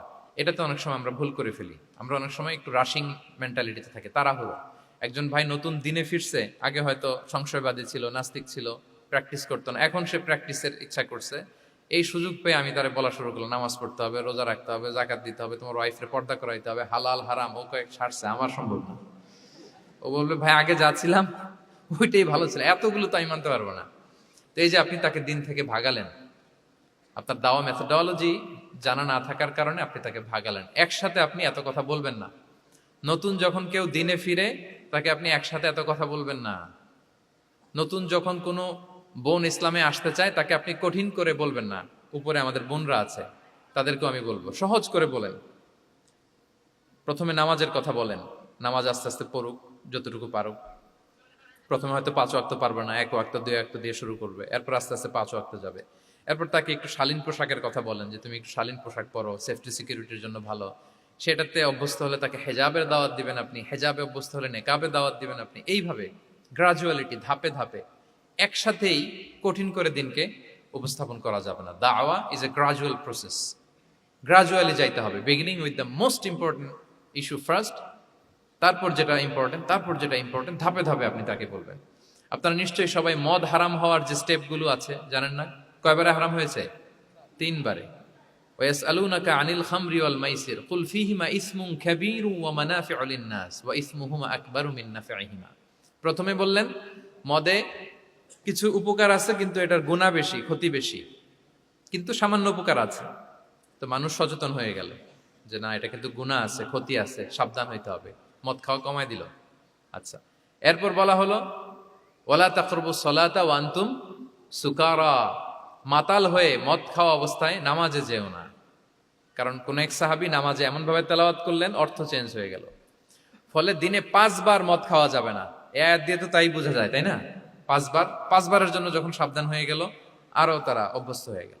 এরপরে নাজিল হলো ইন্নামাল খামরু ওয়াল মাইসিরু ওয়াল আনসাবু ওয়াল আজলামু রিজসুম মিন আমালিশ শাইতানি ফাজতানিবু। মদ, জুয়া, ভাগ্যলিপি এগুলো শয়তানের কাজ, এগুলো থেকে বেঁচে থাকো। সবাই মদিনার ঘরের ভেতরে মদের বোতল যেগুলো ছিল ভেঙে সব রাস্তায় মদ দিয়ে মদিনার অলিগলি সয়লাম। সুবহানাল্লাহ, কারো কষ্ট হয়নি, কারণ ধাপে ধাপে মদকে হারাম করা হয়েছে। কেউ যদি চেইন স্মোকার থাকে, আপনি যদি বলেন যে স্মোকিং হারাম, কালকে থেকে একটাও খেতে পারবে না, ও পারবে? ও তো মারা যাবে। ও সব বাদ দিতে পারবে, স্মোকিং বাদ দিতে পারবে না। তো কি করবেন? তাকে আপনি অল্প অল্প করে, যে একটু একটু করে ছাড়ো। এই যে রমজান আসতেছে, সারাদিন তো করতেই পারবা না, রাতে 2-3টা করে খাইও, বেশি খাইও না। না মানে ছাড়ানোর জন্য বলতেছে আর কি। যে 10টা খায় তারা যদি আপনি 2টা খাইতে বলেন, এটা তো আপনি দাওয়াই দিলেন নাকি, কমাইতে বললেন তো। সিগারেটের প্রতি তার উৎসাহিত করতেছি না আমরা। চেইন স্মোকার ও 10টা ছাড়া হয় না প্রতিদিন। তো এই রমজানে আপনি তারা বললেন যে সারাদিন তো তুমি না খেয়ে থাকবা, রাতে 1টা 2টা বা 3টা গেল। প্রথম দশকে 3টা, এরপরের দশকে 2টা, তারপরের দশকে 1টা। যে 1টা খায় তারপরের দিন তো সে চাইলে ছেড়েও দিতে পারে, কি বলেন? এইভাবে গ্রাজুয়ালি তাকে ছাড়ানোর জন্য অভ্যস্ত করতে হবে। তাহলে এই গ্রাজুয়ালিটিটা দরকার। আমি হাদিস থেকে, সিরাত থেকে একটা উদাহরণ দেই, শুনুন। রাসূল সাল্লাল্লাহু আলাইহি ওয়াসাল্লাম মুআয ইবনে জাবাল রাদিয়াল্লাহু তাআলা আনহুকে ইয়ামানের গভর্নর করে পাঠালেন। তো তখন তাকে বললেন যে মুআয, ইন্নাকা তাআতি কওমান মিন আহলিল কিতাব, তোমাকে এমন একটা এলাকার গভর্নর করে পাঠাচ্ছি, তারা কিন্তু আহলি কিতাব, মানে people of the books, Jews and Christian community, তারা ইহুদি খ্রিস্টান। সো তাদেরকে যখন দাওয়াত দিবা, ধাপে ধাপে দিবা। কিভাবে দিবা? তিনি বললেন ফাদউহুম ইলা শাহাদাতি আন লা ইলাহা ইল্লাল্লাহ ওয়া আন্না মুহাম্মাদুর রাসূলুল্লাহ। প্রথমে দাওয়াত দিবা তাওহীদ আর রিসালাতের। আওয়াজ করে বলেন, প্রথমে কিসের? তাওহীদ এবং রিসালাতের। আচ্ছা, ফাইনহুম আতাউ লিযালিক, তারা যখন এটা মেনে নেয়। আরবিটা খেয়াল করেছেন অর্থটা? ফাইনহুম আতাউ লিযালিক, তাওহীদ রিসালাত যদি মেনে নেয় তাহলে তাদেরকে 5 ওয়াক্ত নামাজের দাওয়াত দিও। 5 ওয়াক্ত নামাজে যখন তারা অভ্যস্ত হয়ে যায়, ফাইনহুম আতাউ লিযালিক, যখন তারা এটাও মেনে নেয় তখন তাদেরকে যাকাতের আদেশ করো। সুবহানাল্লাহ, সুবহানাল্লাহ। দেখেন ধাপে ধাপে, একবারে সবগুলো বিধান একবারে তাদের সাথে শেয়ার করতে বলেননি। প্রথমে তাওহীদের, রিসালাতের, মেনে নিলে সালাতের, মেনে নিলে যাকাতের, ধাপে ধাপে। তাহলে একবারে কেউ নতুন যখন দিনে ফিরেছে, একবারে সবকিছু তার ঘাড়ে চাপিয়ে দিবেন আপনি? কি করবেন? গ্রাজুয়ালি, ধাপে ধাপে আমরা এই দাওয়াটা তাদেরকে দেওয়ার চেষ্টা করব। এটা খুব ইফেক্টিভ হবে, ফলপ্রসূ হবে। আচ্ছা, 4টা কভার করে ফেলেছি। 5 নাম্বার হচ্ছে দাওয়ার মধ্যে ইমোশনাল ইন্টেলিজেন্স ইউজ করতে হবে, তাহলে এটা মোর ইফেক্টিভ হবে। মানে আপনি মানুষের আবেগ অনুভূতি নাড়িয়ে দিয়ে যদি দাওয়া দিতে পারেন, এটা তার শুদ্ধাচারের জন্য অনেক কাজে দেবে। ইমোশনাল ইন্টেলিজেন্স মানে তার আবেগ, ইমোশনকে আপনি ট্রিগার আপ করবেন, ওইটাতে আপনি টাচ করবেন, তাহলে দেখবেন যে সে একেবারে কাবু হয়ে গেছে। এটা রাসূল সাল্লাল্লাহু আলাইহি ওয়াসাল্লামের সিরাতে আমরা অনেক সময় দেখেছি যে ইমোশনাল ইন্টেলিজেন্সকে কাজে লাগিয়ে রাসূল সাল্লাল্লাহু আলাইহি ওয়াসাল্লাম তার আবেগ অনুভূতিতে এমন ভাবে নাড়া দিয়েছেন, তাকে আল্লাহ তাআলা হেদায়েতের রাস্তায় নিয়ে এসেছে। সুবহানাল্লাহ। একটা ছোট্ট উদাহরণ দেই, মুসনাদে আহমদ ইবনে হাম্বলের হাদিস, কিভাবে ইমোশনাল ইন্টেলিজেন্স রাসূল সাল্লাল্লাহু আলাইহি ওয়াসাল্লাম ইউজ করতেন, আবেগ অনুভূতিকে কিভাবে নাড়া দিতেন রাসূল সাল্লাল্লাহু আলাইহি ওয়াসাল্লাম। এক যুবক এসে সাহাবাদের সামনে রাসূল সাল্লাল্লাহু আলাইহি ওয়াসাল্লামকে বললেন, ইয়া রাসূলুল্লাহ ইযান লি বিজিনা, হে আল্লাহর রাসূল আপনি আমাকে জিনার অনুমতি দেন। নাউযুবিল্লাহ। কিসের? জিনার, মানে ব্যভিচারের অনুমতি দেন, ব্যভিচার বা জিনার অনুমতি দেন। আশেপাশের সাহাবারা তো রেগে মেগে আগুন। ফাআকবাল আল কওমু আলাইহি ফাজাজারু, সবাই তাকে দৌড়ে ধরতে গেল আর ধমকাতে লাগলো, ছি ছি ছি, মাহ মাহ, আমরা যেটা বাংলায় বলি ছি ছি, আরবিতে ওনারা কি বলে? মাহ মাহ, ছি ছি, কি বলো তুমি? লজ্জা শরমের মাথা খেয়ে তুমি রাসূলুল্লাহর দরবারে এসে বলতেছে, হে আল্লাহর রাসূল আপনি জিনার অনুমতি দেন। যে রাসূল আল্লাহর পক্ষ থেকে বাণী শোনায়, ওয়ালা তাকরাবুজ জিনা, তোমরা ব্যভিচারের নিকটবর্তীও হয়ো না, আর তুমি সেই নবীর কাছে এসে আবদার করতেছো জিনার অনুমতি দেন। তারা যখন তেরে আসলো এই যুবকের দিকে, রাসূল সাল্লাল্লাহু আলাইহি ওয়াসাল্লাম তাদেরকে থামালেন, বললেন যে তোমরা থামো, যুবককে ডেকে আনো আমার কাছে। যুবককে নিয়ে আসা হলো, রাসূল সাল্লাল্লাহু আলাইহি ওয়াসাল্লাম তাকে পরম আদরে কাছে টেনে নিলেন। এবার তাকে জিজ্ঞেস করলেন, তুমি জিনার অনুমতি চাও না? বলে যে ইয়া রাসূলুল্লাহ, জি জিনার অনুমতি চাই। তখন রাসূল সাল্লাল্লাহু আলাইহি ওয়াসাল্লাম বললেন, তুমি আমাকে উত্তর দাও তো, তুমি বলো তো যে আতুহিব্বুহু লি উম্মিক, তুমি কি পছন্দ করবে যে কোনো পরপুরুষ তোমার মায়ের সাথে এই জিনাটা করুক? তোমার এটা ভালো লাগবে? সে বলে, লা ইয়া রাসূলুল্লাহ, না কখনো না, আমার মায়ের সাথে কেউ এই পাপাচারে লিপ্ত হবে, এটা কোনো মানুষ মেনে নেবে না। আমি কেন, কেউ মেনে নেবে না। তারপর রাসূল সাল্লাল্লাহু আলাইহি ওয়াসাল্লাম তাকে বললেন, আতুহিব্বুহু লিবনাতিক, তুমি তোমার কলিজার টুকরা সন্তান, কন্যা সন্তানের সাথে, তোমার কন্যার সাথে কেউ এই পাপ কাজটা করুক, এটা তুমি মেনে নিবে? এটা তুমি পছন্দ করো? সে বলল, লা ইয়া রাসূলুল্লাহ, হে আল্লাহর রাসূল কখনো কালেও না, কখনো মানবো না, আমার মেয়ের সাথে কেউ এই কাজ করবে আমি কখনো মানবো না। রাসূল সাল্লাল্লাহু আলাইহি ওয়াসাল্লাম আবার তাকে প্রশ্নবাণে জর্জরিত করতে লাগলেন, আবার বললেন, আতুহিব্বুহু লি উখতিক, তুমি কি তোমার প্রিয় বোনের সাথে কেউ এটা করুক, এই পাপাচারে লিপ্ত হোক, জিনা করুক, পছন্দ করবে? তোমার বোনকে কেউ এরকম করবে, অপমান করবে, এটা চাইবে তুমি? বলে, কখনো না, লা ইয়া রাসূলুল্লাহ, কখনো না, কেউই তো পছন্দ করবে না এটা। তখন রাসূল সাল্লাল্লাহু আলাইহি ওয়াসাল্লাম বললেন, তুমি যার সাথে জিনার অনুমতি চাইছো সে তো কারো না কারো মা, কারো না কারো মেয়ে, কারো না কারো বোন, তুমি এভাবে কেন ভাবতে পারো না? সুবহানাল্লাহ বিহামদি। এই কথা বলার পরে তো সে একেবারে ইমোশনালি এমন ড্যামেজ হয়েছে, লজ্জায় কাচুমাচু হয়ে মাথা নিচু করে দাঁড়ায়ছে। তখন রাসূল ইসলাম তার পিঠে একটা আলতো চাপড় মারলেন, পরম মমতায় আলতো চাপড় দিয়ে তার জন্য দোয়া করলেন, আল্লাহুম্মা গফির যামবাহ ওয়া তাহহির কলবাহ ওয়া হাসসিন ফারজাহ, আল্লাহ তুমি এই যুবকের পাপ মোচন করো, আল্লাহ তুমি তার অন্তরটাকে পরিশুদ্ধ করো, আল্লাহ তুমি তার চরিত্রটাকে নিষ্কলুষ করো।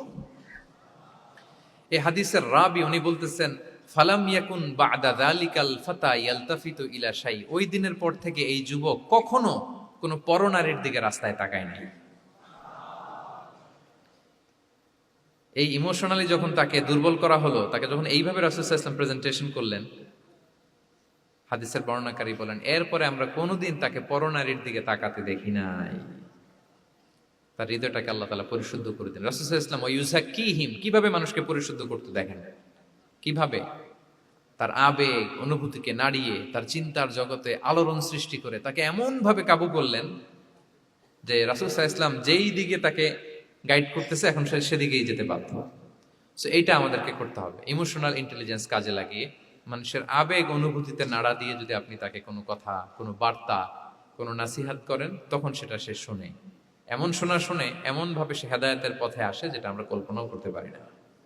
তাহলে এটা যেন আমরা করি, এটা খুবই প্রোডাক্টিভ, এটা খুবই ইফেক্টিভ, এটা খুবই ফ্রুটফুল, কাজে দেয় মানুষকে ইমোশনালি তাকে দেওয়া। এই পয়েন্টটা বুঝতে পেরেছেন তো সবাই, না? আলহামদুলিল্লাহ। 6 নাম্বার মেথোডোলজি হচ্ছে দাওয়া should be full of love. দাওয়া বললে এটার সাথে লাভ থাকতে হবে, লাভ, ভালোবাসা।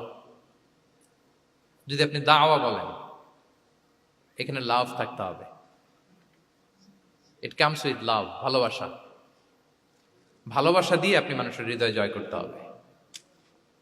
আমরা দায়ীরা অনেক সময় বেশি জাজমেন্টাল হয়ে যাই। আরব শায়েকরা বলে যে নাহনু দুআত লাসনা কুদাত, আমরা দাঈ, আমরা জাজ নই, উই আর নট জাজেস। আমাদের অনেক দায়ীর আমরা ভুল করে ফেলি, আমরা বলি যে ও খারাপ, ও এটা, ও জাহান্নামী, ও খারিজ, এরকম আমরা সবাইকে নাকচ করি। মনে হয় যেন সবাইরে জাহান্নামে পাঠাই, আমি একা জান্নাতে যেতে পারলেই সফল। আচ্ছা বলেন তো, সব গেল জাহান্নামে, আপনি একা শুধু জান্নাতে, ভাল লাগবে আপনার?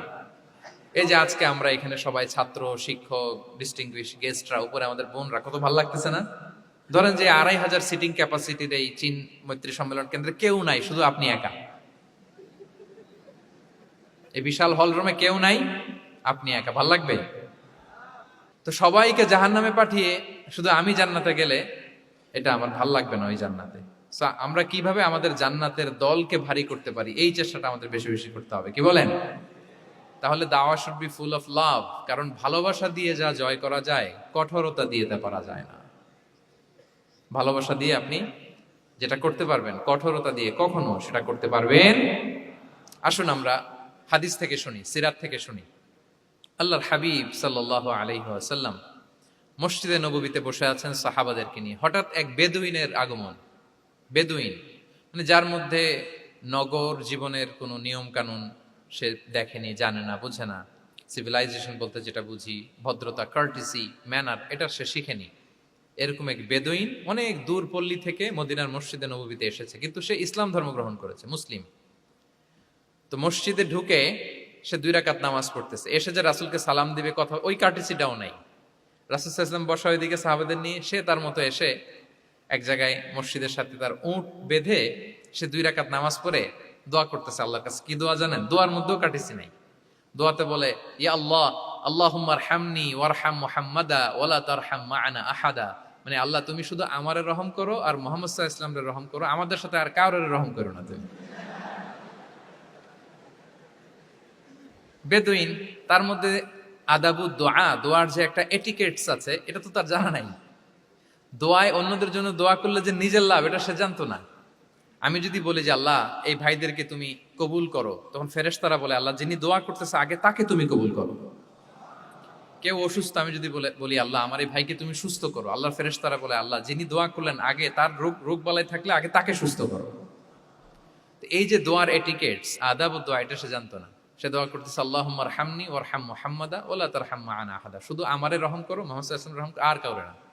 তো রাসূল সাল্লাল্লাহু আলাইহি ওয়াসাল্লাম দূর থেকে দেখতেছেন এই দোয়া, আর বলতেছেন যে হায় রে, একটা প্রশস্ত জিনিসকে সে সংকীর্ণ বানায় ফেললো। আল্লাহর কাছে কি রহমের কোনো কমতি বা ঘাটতি আছে? নাই। সে তো দোয়াতে সবাইকে ইনক্লুড করতে পারতো। তো রাহমাতাল লিল আলামিন আল্লাহর হাবিব সাল্লাল্লাহু আলাইহি ওয়াসাল্লাম তিনি বুঝতে পেরেছেন যে এই লোকটা আসলে বেদুইন, তার মধ্যে ওই কার্টিসি নাই। তো তিনি ফলো করতে লাগলেন যে দেখি লোকটা কি করে। তো লোকটা দোয়া টোয়া করেই এবার যে মসজিদের এক কর্নারে বসে ওখানেই পেশাব করা শুরু করলো। মানে কোনো কার্টিসি, নিয়ম, ভদ্রতা তার জানা নাই। তো তাকে পেশাব করতে দেখে বাকি লোকেরা তো তাকে ধরতে গেল, মারতে গেল। রাসূল সাল্লাল্লাহু আলাইহি ওয়াসাল্লাম বললেন, দাউ, রাখো রাখো, আরে থামো থামো, ওকে কাজ সারতে দাও, ওকে ওর কাজ সারতে দাও। কারণ আপনারা এটা ভালো জানেন যে ওয়াশরুম সারা অবস্থায় যদি কেউ বাইরে থেকে জোরে ডাক দেয় তাহলে অবস্থা খারাপ আছে, ঠিক কিনা বলেন? কেউ টয়লেট সারতেছে ওয়াশরুমে, তখন যদি আপনি জোরে নক করেন এটা তার ক্ষতি হয়, কারণ আগে তাকে ওইটা পাস করতে হবে স্মুথলি। এটাও একটা এটিকেটস যে কেউ ওয়াশরুমে গেল, আমাকেও যেতে হবে, তো আমি যে বারবার ডিস্টার্ব না করে ওখানে একটু পায়চারা করতে পারি, একটু হালকা মৃদু শব্দে কাশি দিতে পারি, বা আমি যে বাইরে আছি, সামওয়ান ইজ ওয়েটিং আউটসাইড, এটা তাকে বুঝাতে পারি। কিন্তু অনেকে যে কি করে, ধাম ধাম করার যখন শুরু করে, ওই বেচারার তো অবস্থা টাইট।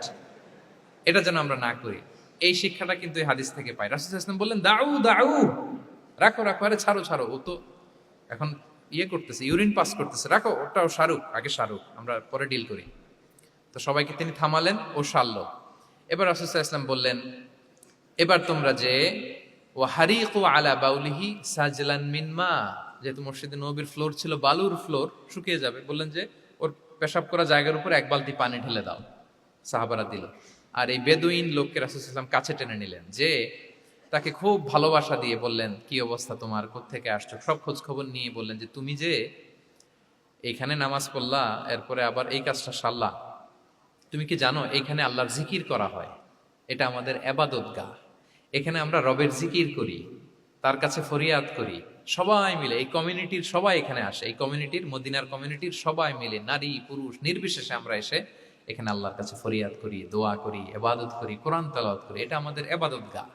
এইখানে কি এমন কাজটা করা তোমার ঠিক হলো? সে তো লজ্জায় কাচুমাচু হয়ে রাসূল সাল্লাল্লাহু আলাইহি ওয়াসাল্লামের কাছে ক্ষমা চেয়ে গেছে। সুবহানাল্লাহ বিহামদি। একটা কঠিন পরিস্থিতিকে ভালোবাসা দিয়ে রাসূল সাল্লাল্লাহু আলাইহি ওয়াসাল্লাম কোথায় নিয়ে যেতেন, এটাকে পুরো হিস্ট্রি পাল্টে দিতেন, সিনারিও পাল্টে দিতেন। সাহাবারা অবাক হলো, তারাও শিখলো যে না, এরকম করা যাবে না। তখন তাকে এইভাবে ডিল করলেন। আর সাহাবারা যারা রাগারাগি করেছিল, সাহাবীদেরকে রাসূল সাল্লাল্লাহু আলাইহি ওয়াসাল্লাম বললেন, ফাইন্নামা বুইসতুম মুয়াসসিরিন ওয়া লাম তুবআসু মুআসসিরিন। মনে রেখো, তোমরা সহজপন্থী হয়ে প্রেরিত হয়েছো, তোমরা কঠিন কট্টরপন্থী হয়ে জটিলপন্থী হয়ে প্রেরিত হও নাই। তোমরা কোনো কাজকে জটিল ভাবে সমাধানের দিকে যেও না, সহজ করে সলভ করবা। সুবহানাল্লাহ, সুবহানাল্লাহ বিহামদি। তাহলে দেখেন, ভালোবাসা দিয়ে রাসূল সাল্লাল্লাহু আলাইহি ওয়াসাল্লাম ওই বেদুইনকে যেভাবে আদব শিক্ষা দিলেন, তার হৃদয় জয় করলেন, কঠোরতা দিয়ে পারা যেত? বলেন তো, পারা যেত? পারা যেত না। তো 6 নাম্বার দাওয়া মেথোডোলজি হচ্ছে, দাওয়া should be full of love, full of love, full of well wishes. আপনি শুভকামনা, ভালোবাসা, এটা দিয়ে আপনি মানুষের হৃদয়ে যতটুকু জায়গা পাবেন, কঠোরতা দিয়ে পাবেন না। আরেকটা ছোট্ট উদাহরণ দেই। সুমামা ইবনে উসাল রাদিয়াল্লাহু তাআলা আনহু, উনি ইয়ামামার অধিপতি ছিলেন, অধিপতি। রাসূল সাল্লাল্লাহু আলাইহি ওয়াসাল্লামকে হত্যা করতে এসেছিলেন গোপনে। কি করতে? হত্যা করতে। কি করতে বলেন সবাই? হত্যা করার জন্য এসেছিলেন। কিন্তু দুর্ভাগ্যক্রমে হত্যা করতে এসে সে ধরা পড়ে গেছে সাহাবীদের হাতে, হত্যার করতে পারে নাই সুমামা ইবনে উসাল। তো সাহাবীরা তাকে ধরে মসজিদে নববীর পিলারের সাথে বেঁধে রাখলো, বেঁধে রাসূল সাল্লাল্লাহু আলাইহি ওয়াসাল্লামকে ডাকলো। তারা বলল, যে ইয়া রাসূলুল্লাহ, দেখেন ইয়ামামা থেকে আসছে সুমামা ইবনে উসাল আপনাকে হত্যা করবার জন্য, তাকে আমরা ধরে ফেলেছি, আমরা বেঁধে রেখেছি। রাসূল সাল্লাল্লাহু আলাইহি ওয়াসাল্লাম তার কাছে যে তার খোঁজ খবর নিলেন প্রথম দিন, এবং তার সামনে যথারীতি তাওহীদ এবং রিসালার দাওয়াত দিলেন। ফিরে আসলেন, ফিরে এসে সাহাবাদেরকে বললেন, তোমাদের ঘরে ভালো রুটি আছে কার কাছে? রুটির কালেকশন, আটা পিষে রুটি বানাতে পারবে। একজন বললো আমি। বললো যে এটা সুমামাকে দিয়ে আস। তো দিয়ে আসলো। আরেকজন বললো ভালো তাজা খেজুর আছে কার কাছে? এক সাহাবী বললেন আমার কাছে। রাসূল ইসলাম বললেন যাও, এটা সুমামাকে দিয়ে আস। দিয়ে আসলেন। এরপরের দিন রাসূল ইসলাম যে আবার ইসলামের সৌন্দর্য, হ্যাঁ, মাহাসিনু আহকামি শারিয়া, ইসলামী শারিয়ার যে বিউটি অফ ইসলাম, এটা তুলে ধরলেন, ইসলামের যৌক্তিকতা তুলে ধরলেন। সে অবাক হতে লাগলো যে কিরে, যুদ্ধবন্দীদের সাথে মুহাম্মদ সাল্লাল্লাহু আলাইহি ওয়াসাল্লাম এবং তার অনুসারীরা এরকম আচরণ করে? সে তো যুদ্ধবন্দী, এত সুন্দর আচরণ। তাকে আবার ইসলামের সুশীতল বাণীগুলোর প্রতি আহ্বান করে রাসূল ইসলাম বাড়িতে এসে এবার নিজের যে উট আছে, উটকে যে পালে, সে রাখালকে বলল, তুমি উটের দুধ দহন করে তাকে কিছু দুধ দিয়ে আসো। সুবহানাল্লাহ। আসছিল রাসূল সাল্লাল্লাহু আলাইহি ওয়াসাল্লামকে কি করতে? হত্যা করতে। তো তাকে ওটের গরম দুধ দিয়ে আসা হলো, সে পেট ভরে খেলো। তৃতীয় দিন এবার রাসূল সাল্লাল্লাহু আলাইহি ওয়াসাল্লাম যে ইসলামের যে ভবিষ্যৎ, ইসলাম মানলে যে জান্নাতে থাকা যাবে, এগুলো সব বললেন, এবং তাকে আরো অনেক মেহমানদারি করলেন, আপ্যায়ন করলেন।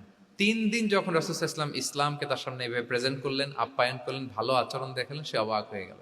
আল্লাহ তাআলা তার হৃদয়টাকে নূর দিয়ে আলোকিত করে দিলেন। 3 দিন পর রাসূল সাল্লাল্লাহু আলাইহি ওয়াসাল্লাম সাহাবীদেরকে ডেকে বললেন, যাও সুমামা ইবনে উসালের হাত পা গুলো যে রশি দিয়ে বেঁধে রেখেছো ছেড়ে দাও, রশিগুলো খুলে দাও।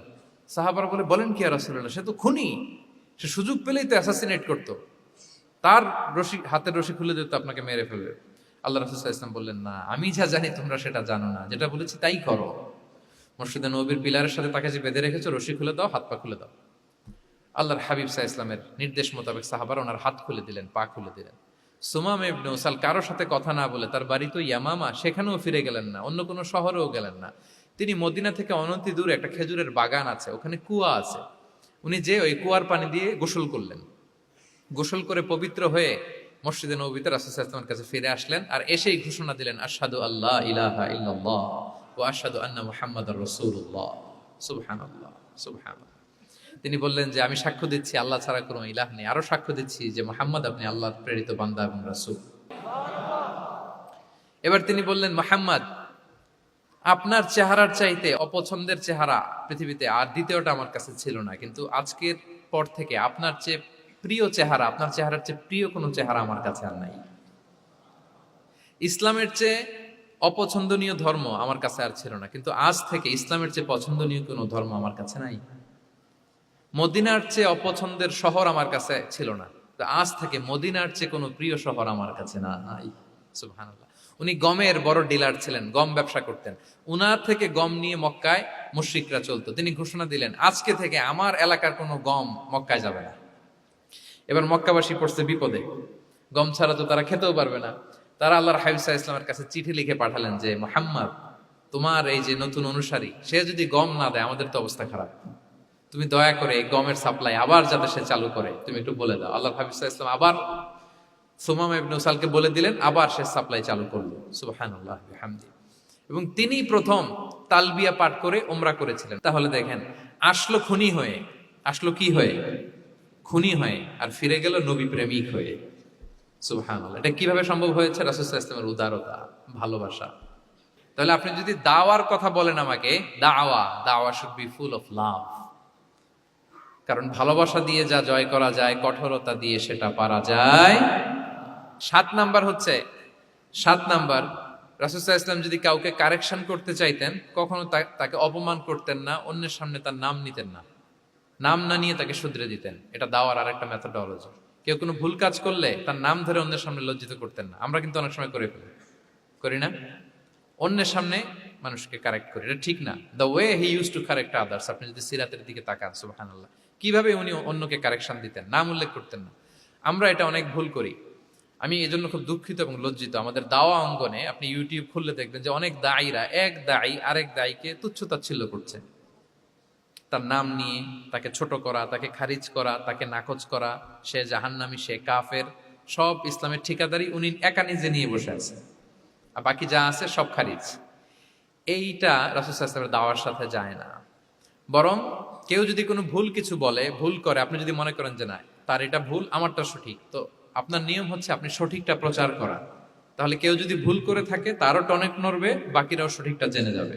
এটা হচ্ছে রাসূল সাল্লাল্লাহু আলাইহি ওয়াসাল্লামের দাওয়া মেথডোলজি। তিনি কখনো কারো নাম ধরে অন্যের সামনে, মানুষের সামনে তাকে লজ্জা দিতেন না, তাকে কারেক্ট করতে যেতেন না। এটা ছিল রাসূল সাল্লাল্লাহু আলাইহি ওয়াসাল্লামের বৈশিষ্ট্য। আসুন আমরা সিরাত থেকে দেখি, হাদিস থেকে দেখি। আল্লাহর হাবিব সাল্লাল্লাহু আলাইহি ওয়াসাল্লাম উনি রাতে দিনে কি কি আমল করতেন, গোপন আমল, এগুলো জানার জন্য 3 জন সাহাবী রাসূল সাল্লাল্লাহু আলাইহি ওয়াসাল্লামের স্ত্রীদের কাছে গেলেন। যে জিজ্ঞেস করলেন যে আপনারা আমাদেরকে বলুন যে রাসূল সাল্লাল্লাহু আলাইহি ওয়াসাল্লাম রাতে কি আমল করে, দুপুরে কি আমল করে, বিকেলে কি আমল করে। তো আমাদের আম্মা জানেরা, রাসূল সাল্লাল্লাহু আলাইহি ওয়াসাল্লামের প্রিয়তমা স্ত্রীরা বললেন যে উনি রাতে এরকম তাহাজ্জুদ, দুপুরবেলা এরকম তেলাওয়াত, এই সময় নফল নামাজ, এই সময় এটা এটা এটা করে। আল্লাহর হাবিব সাল্লাল্লাহু আলাইহি ওয়াসাল্লামের পুরো আমলের ফিরিস্তি যখন শোনানো হলো, কাআন্নাহুম তাকাল্লুহা, তাদের কাছে এটা একটা কম মনে হলো পরিমাণে। তারা ভাবছিল হয়তো আরো বেশি করে। তখন তাদের একজন বলল, আরে আইনা নাহনু মিন রাসূলিল্লাহ, কই রাসূল সাল্লাল্লাহু আলাইহি ওয়াসাল্লাম, কই আমরা। রাসূল সাল্লাল্লাহু আলাইহি ওয়াসাল্লামের ব্যাপারে আল্লাহ বলেছেন, কদ গুফিরা লাহু মা তাকাদ্দামা মিন যামবিহি ওয়া মা তাআখার, রাসূল সাল্লাল্লাহু আলাইহি ওয়াসাল্লামের আগের পরের সব গুনাহ মাফ। আদতে তো ওনার কোনো গুনাহই নাই, তারপরও একটা স্পেশাল স্ট্যাটাস হচ্ছে আপনার আগের পরের সব গুনাহ মাফ। তো তারা বলল, যেই মহান ব্যক্তির, যেই নবীর আগের পরের সব গুনাহ মাফ বলে ঘোষণা দেওয়া হয়েছে, তার সাথে তো আমাদের তুলনা করলে হবে না, আমাদের তো বেশি আমল করতে হবে। রাসূল সাল্লাল্লাহু আলাইহি ওয়াসাল্লাম হয়তো এই জন্য এই স্ট্যান্ডার্ড মেনটেন করেন না, এরকম করলে তো আমরা মাফ পাবো না আল্লাহর কাছে। ভালো চিন্তা থেকেই তারা ভাবছেন যে না, আমাদের আমল আসলে কম হয়ে যাচ্ছে, বাড়াইতে হবে। রাসূল সাল্লাল্লাহু আলাইহি ওয়াসাল্লামের কথা ভিন্ন, আমাদের বাড়াইতে হবে। তো কি করতে হবে? একজন বলল, আজকে থেকে আমি সারা রাত নফল নামাজ পড়বো, সারা রাত ঘুমাবো না। আর নিয়ত করে ফেলছে, আমি সারা রাত নফল নামাজ, এশার পর থেকে যে নফল শুরু হবে ফজর পর্যন্ত, ঘুমটম নাই। আচ্ছা, গেল। আরেকজন বলল, আমি সারা বছর রোজা রাখবো, কালকে থেকে যে রোজা ধরবো আর ভাঙবো না, সারা বছর। আচ্ছা। আরেকজন বলল, আমার কয়েকজন স্ত্রী আছে, আমি আর স্ত্রীদের কাছে যাব না, আমি এখন থেকে সন্ন্যাসী, বৈরাগী জীবন যাপন করব, আমি আর কোনো নারীর কাছে যাচ্ছি না। তো এই ঘোষণা যখন তারা দিয়ে ফেলছে, এটা রাসূল সাল্লাল্লাহু আলাইহি ওয়াসাল্লামের কান পর্যন্ত যেয়ে পৌঁছালো। আল্লাহর হাবিব সাল্লাল্লাহু আলাইহি ওয়াসাল্লাম এটা শুনে ফেললেন। শুনে রাসূল সাল্লাল্লাহু আলাইহি ওয়াসাল্লাম এটা অপছন্দ করলেন, কারণ এটা তো রাইট ট্র্যাক না, ওনারা ভুল করতেছে। তো একটা ভরা মজলিসে রাসূল সাল্লাল্লাহু আলাইহি ওয়াসাল্লাম বললেন, আনতুমুল্লাযীনা কুলতুম কাযা ওয়া কাযা, শুনলাম তোমাদের মধ্যে কে কে নাকি এমন এমন বলছো। সুবহানাল্লাহ। তিনি বলতে পারে, এই আব্দুল্লাহ দাঁড়াও, এই আব্দুর রহমান স্ট্যান্ড আপ, এই দাঁড়াও, তুমি নাকি এটা বলছো, তুমি এটা বললে তো ওনারা লজ্জা পেতেন না? সবার সামনে লজ্জা পেতেন। উনি এটা না করে কাজ হাসিল হয়ে যাচ্ছে, বললেন আনতুমুল্লাযীনা কুলতুম কাযা ওয়া কাযা। অনেক বর্ণনা এরকম পাওয়া যায়, মা বালু আকওয়ামিন ইয়াফআলুনা কাযা ওয়া কাযা, মা বালু আকওয়ামিন ইয়াকুলুনা কাযা ওয়া কাযা। তাদের কি হলো, তারা এমন এমন বলে, তাদের হলোটা কি, তারা এমন এমন বলে। এইভাবে তিনি শুধরে দিতেন। তো বললেন, তোমাদের মধ্যে কেউ কেউ নাকি এটা বলে, এটা বলে, এই ওই তিনজনের তো টনক নড়ে গেছে, আর বাকিরা শুনতেছে। তখন রাসূল সাল্লাল্লাহু আলাইহি ওয়াসাল্লাম বললেন, না, এটা ঠিক নয়। আমি তোমাদের মধ্যে থেকে সবচেয়ে বেশি মুত্তাকি, সবচেয়ে বেশি বুজুর্গ। ওয়াল্লাহি ইন্নী লা আখশাকুম লিল্লাহি ওয়া আতকাকুম লাহু। আমি তোমাদের মধ্যে থেকে আল্লাহকে সবচেয়ে বেশি ভয় পাই। বলেন তো, রাসূল সাল্লাল্লাহু আলাইহি ওয়াসাল্লামের চেয়ে বেশি আল্লাহকে ভয় পাওয়া কারো পক্ষে সম্ভব? আল্লাহর হাবিব সাল্লাল্লাহু আলাইহি সাল্লামের চেয়ে বেশি মুত্তাকি হওয়া কারো পক্ষে সম্ভব? আমার নবীর চাইতে শ্রেষ্ঠ হওয়া সম্ভব? তার যে স্ট্যান্ডার্ড ইবাদতের, এটারে ছাড়া যাওয়া সম্ভব? সম্ভব না। তো তিনি বললেন যে আমি রাত্রিবেলা ঘুমাই আসার পরে, আবার শেষ রাতে তাহাজ্জুদও করি। ঘুমও আছে, নামাজও আছে, ব্যালেন্স। আমি সোম বৃহস্পতিতে রোজা রাখি, সপ্তাহের বাকি দিনগুলোতে খাই। আবার আমার অনেক 9 জন স্ত্রী তো অ্যাট এ টাইমে ছিল, আমি স্ত্রীদের সাথে মেলামেশাও করি। তো আমি এগুলো সব ঠিক রেখে আল্লাহর সবচেয়ে প্রিয় মুত্তাকি হইতে সমস্যা হলো না। তোমাদের এত সমস্যা কোথায়? তোমাদের সমস্যা কোথায়? আমার চেয়ে শ্রেষ্ঠ যদি কেউ কিছু করতে চাও, এটা হবে না। আমি হচ্ছি স্ট্যান্ডার্ড। সুবহানাল্লাহ। দেখেন, এইভাবে যখন বললেন, ঠিক করে দিলেন যে তোমরা কে কে জানি এরকম নিয়ত করছো, এটা ভুল করেছো, বরং শুদ্ধ হবে এটা। ওই তিনজনের টনক নড়ে গেছে, তারা শুধরে নিয়েছেন, আর বাকিরা সঠিক মেসেজটা, সঠিক নির্দেশনাটা জেনে গেল। তাহলে ওনাদেরকে কারেকশন করা হয়ে গেছে না অলরেডি? বলেন তো, ওনারা যে ভুল করছে, কারেকশন হয়েছে কিনা? কিন্তু তাদেরকে অপমান করা হয়েছে।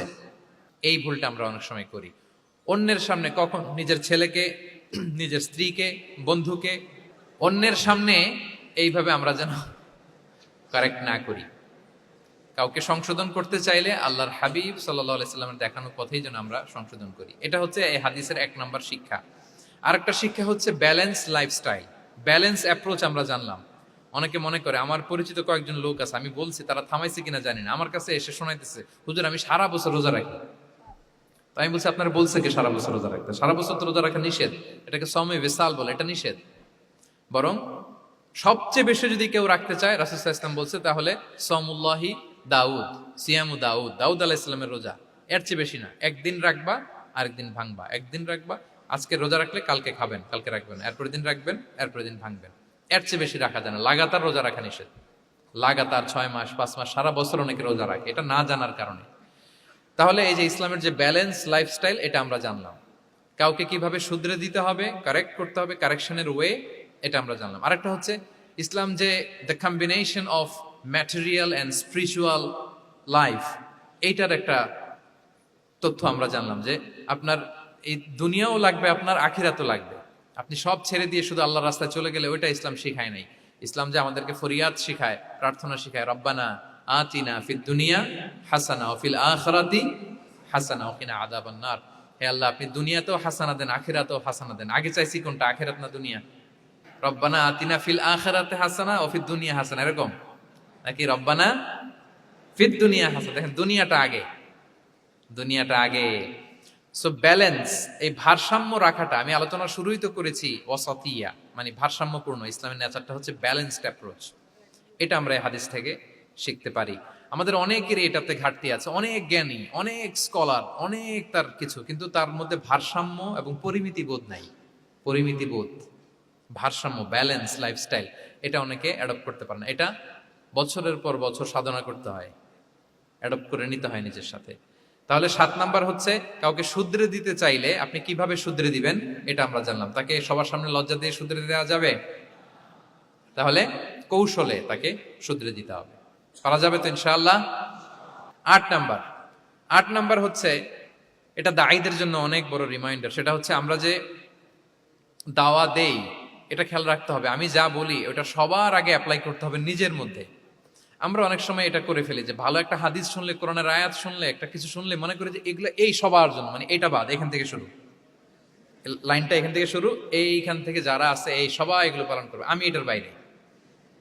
দেখুন, যার সাথেই কথা বলেন তার কোনো সমস্যা, তার দোষ, তার কিভাবে সেলফ ডেভেলপমেন্ট, আত্মোন্নয়ন, আত্মশুদ্ধি, শুদ্ধাচার, এগুলো নিয়ে কথা নাই। খালি বলি যে কি সমস্যা রে ভাই সমাজে, জানেন, শেষ হয়ে গেল দেশটা।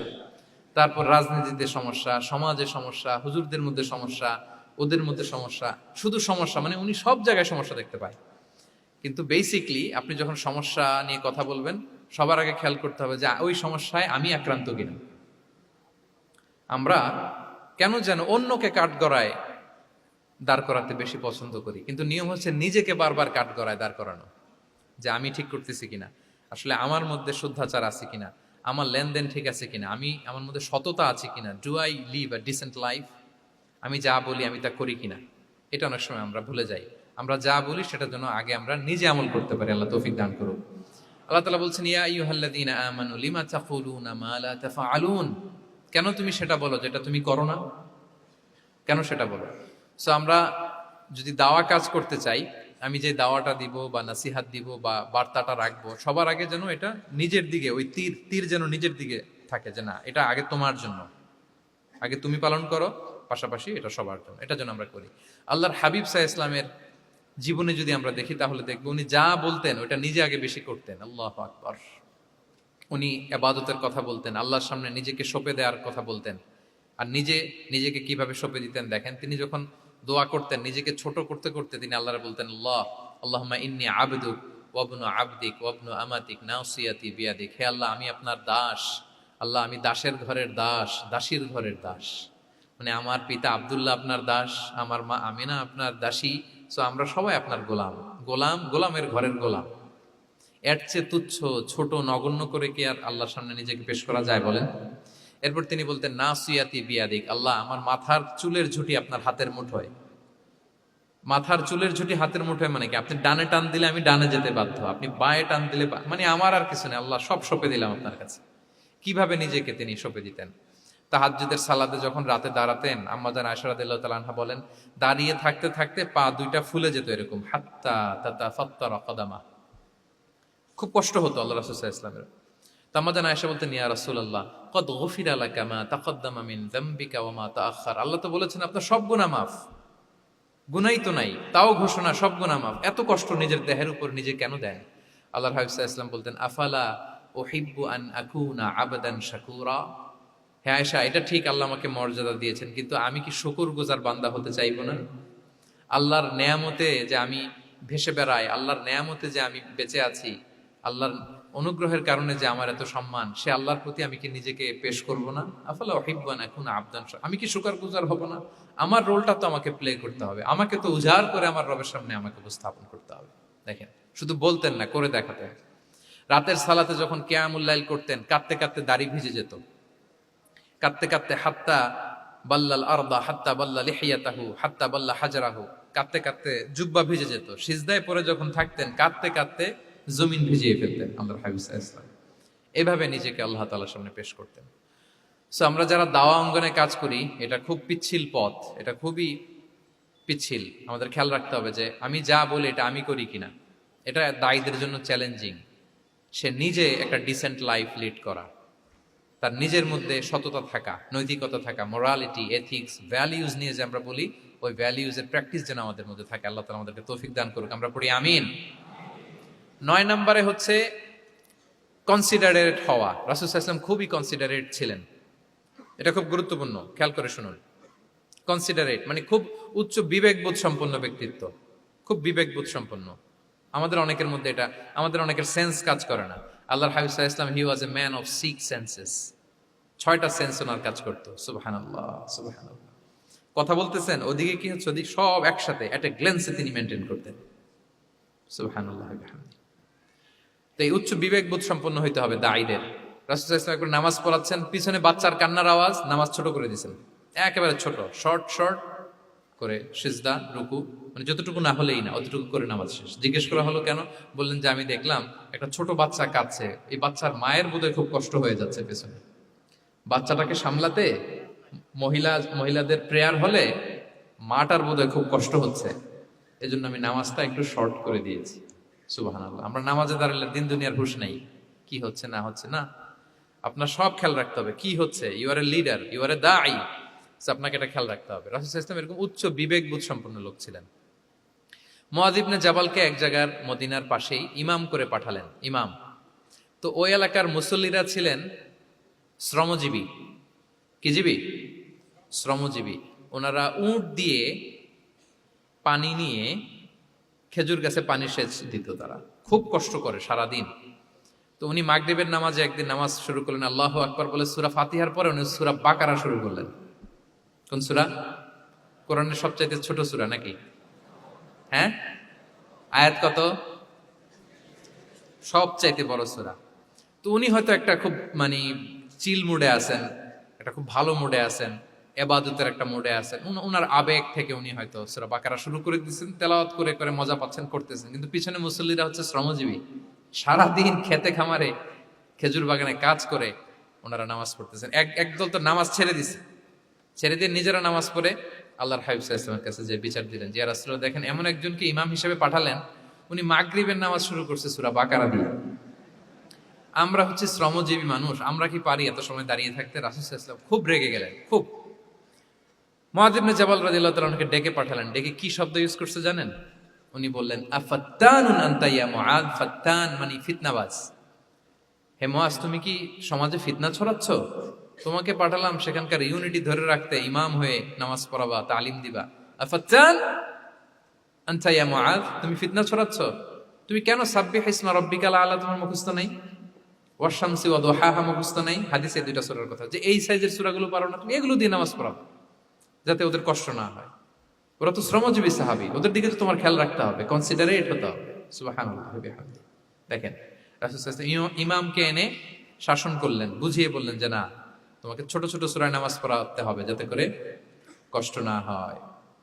এবং রাসূল সাল্লাল্লাহু আলাইহি ওয়াসাল্লাম কাউকে কোনো দায়িত্ব দিয়ে কাজে পাঠালে ওনার বিখ্যাত একটা বাণী তিনি বলে দিতেন।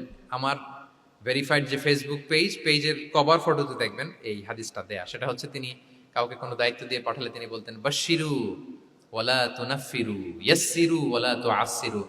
মানে তোমরা মানুষকে সুসংবাদ দিও, মানুষকে দিন থেকে ভাগিও না, দিনকে সহজ করে উপস্থাপন করো, দিনকে জটিল করে মানুষের সামনে উপস্থাপন করুন। আমরা এটা ভুল করি, এত কঠিন ভাবে উপস্থাপন করি, ভাবে যে কঠিন করে উপস্থাপন করতে পারলেই বোধহয় ওনার ক্রেডিট।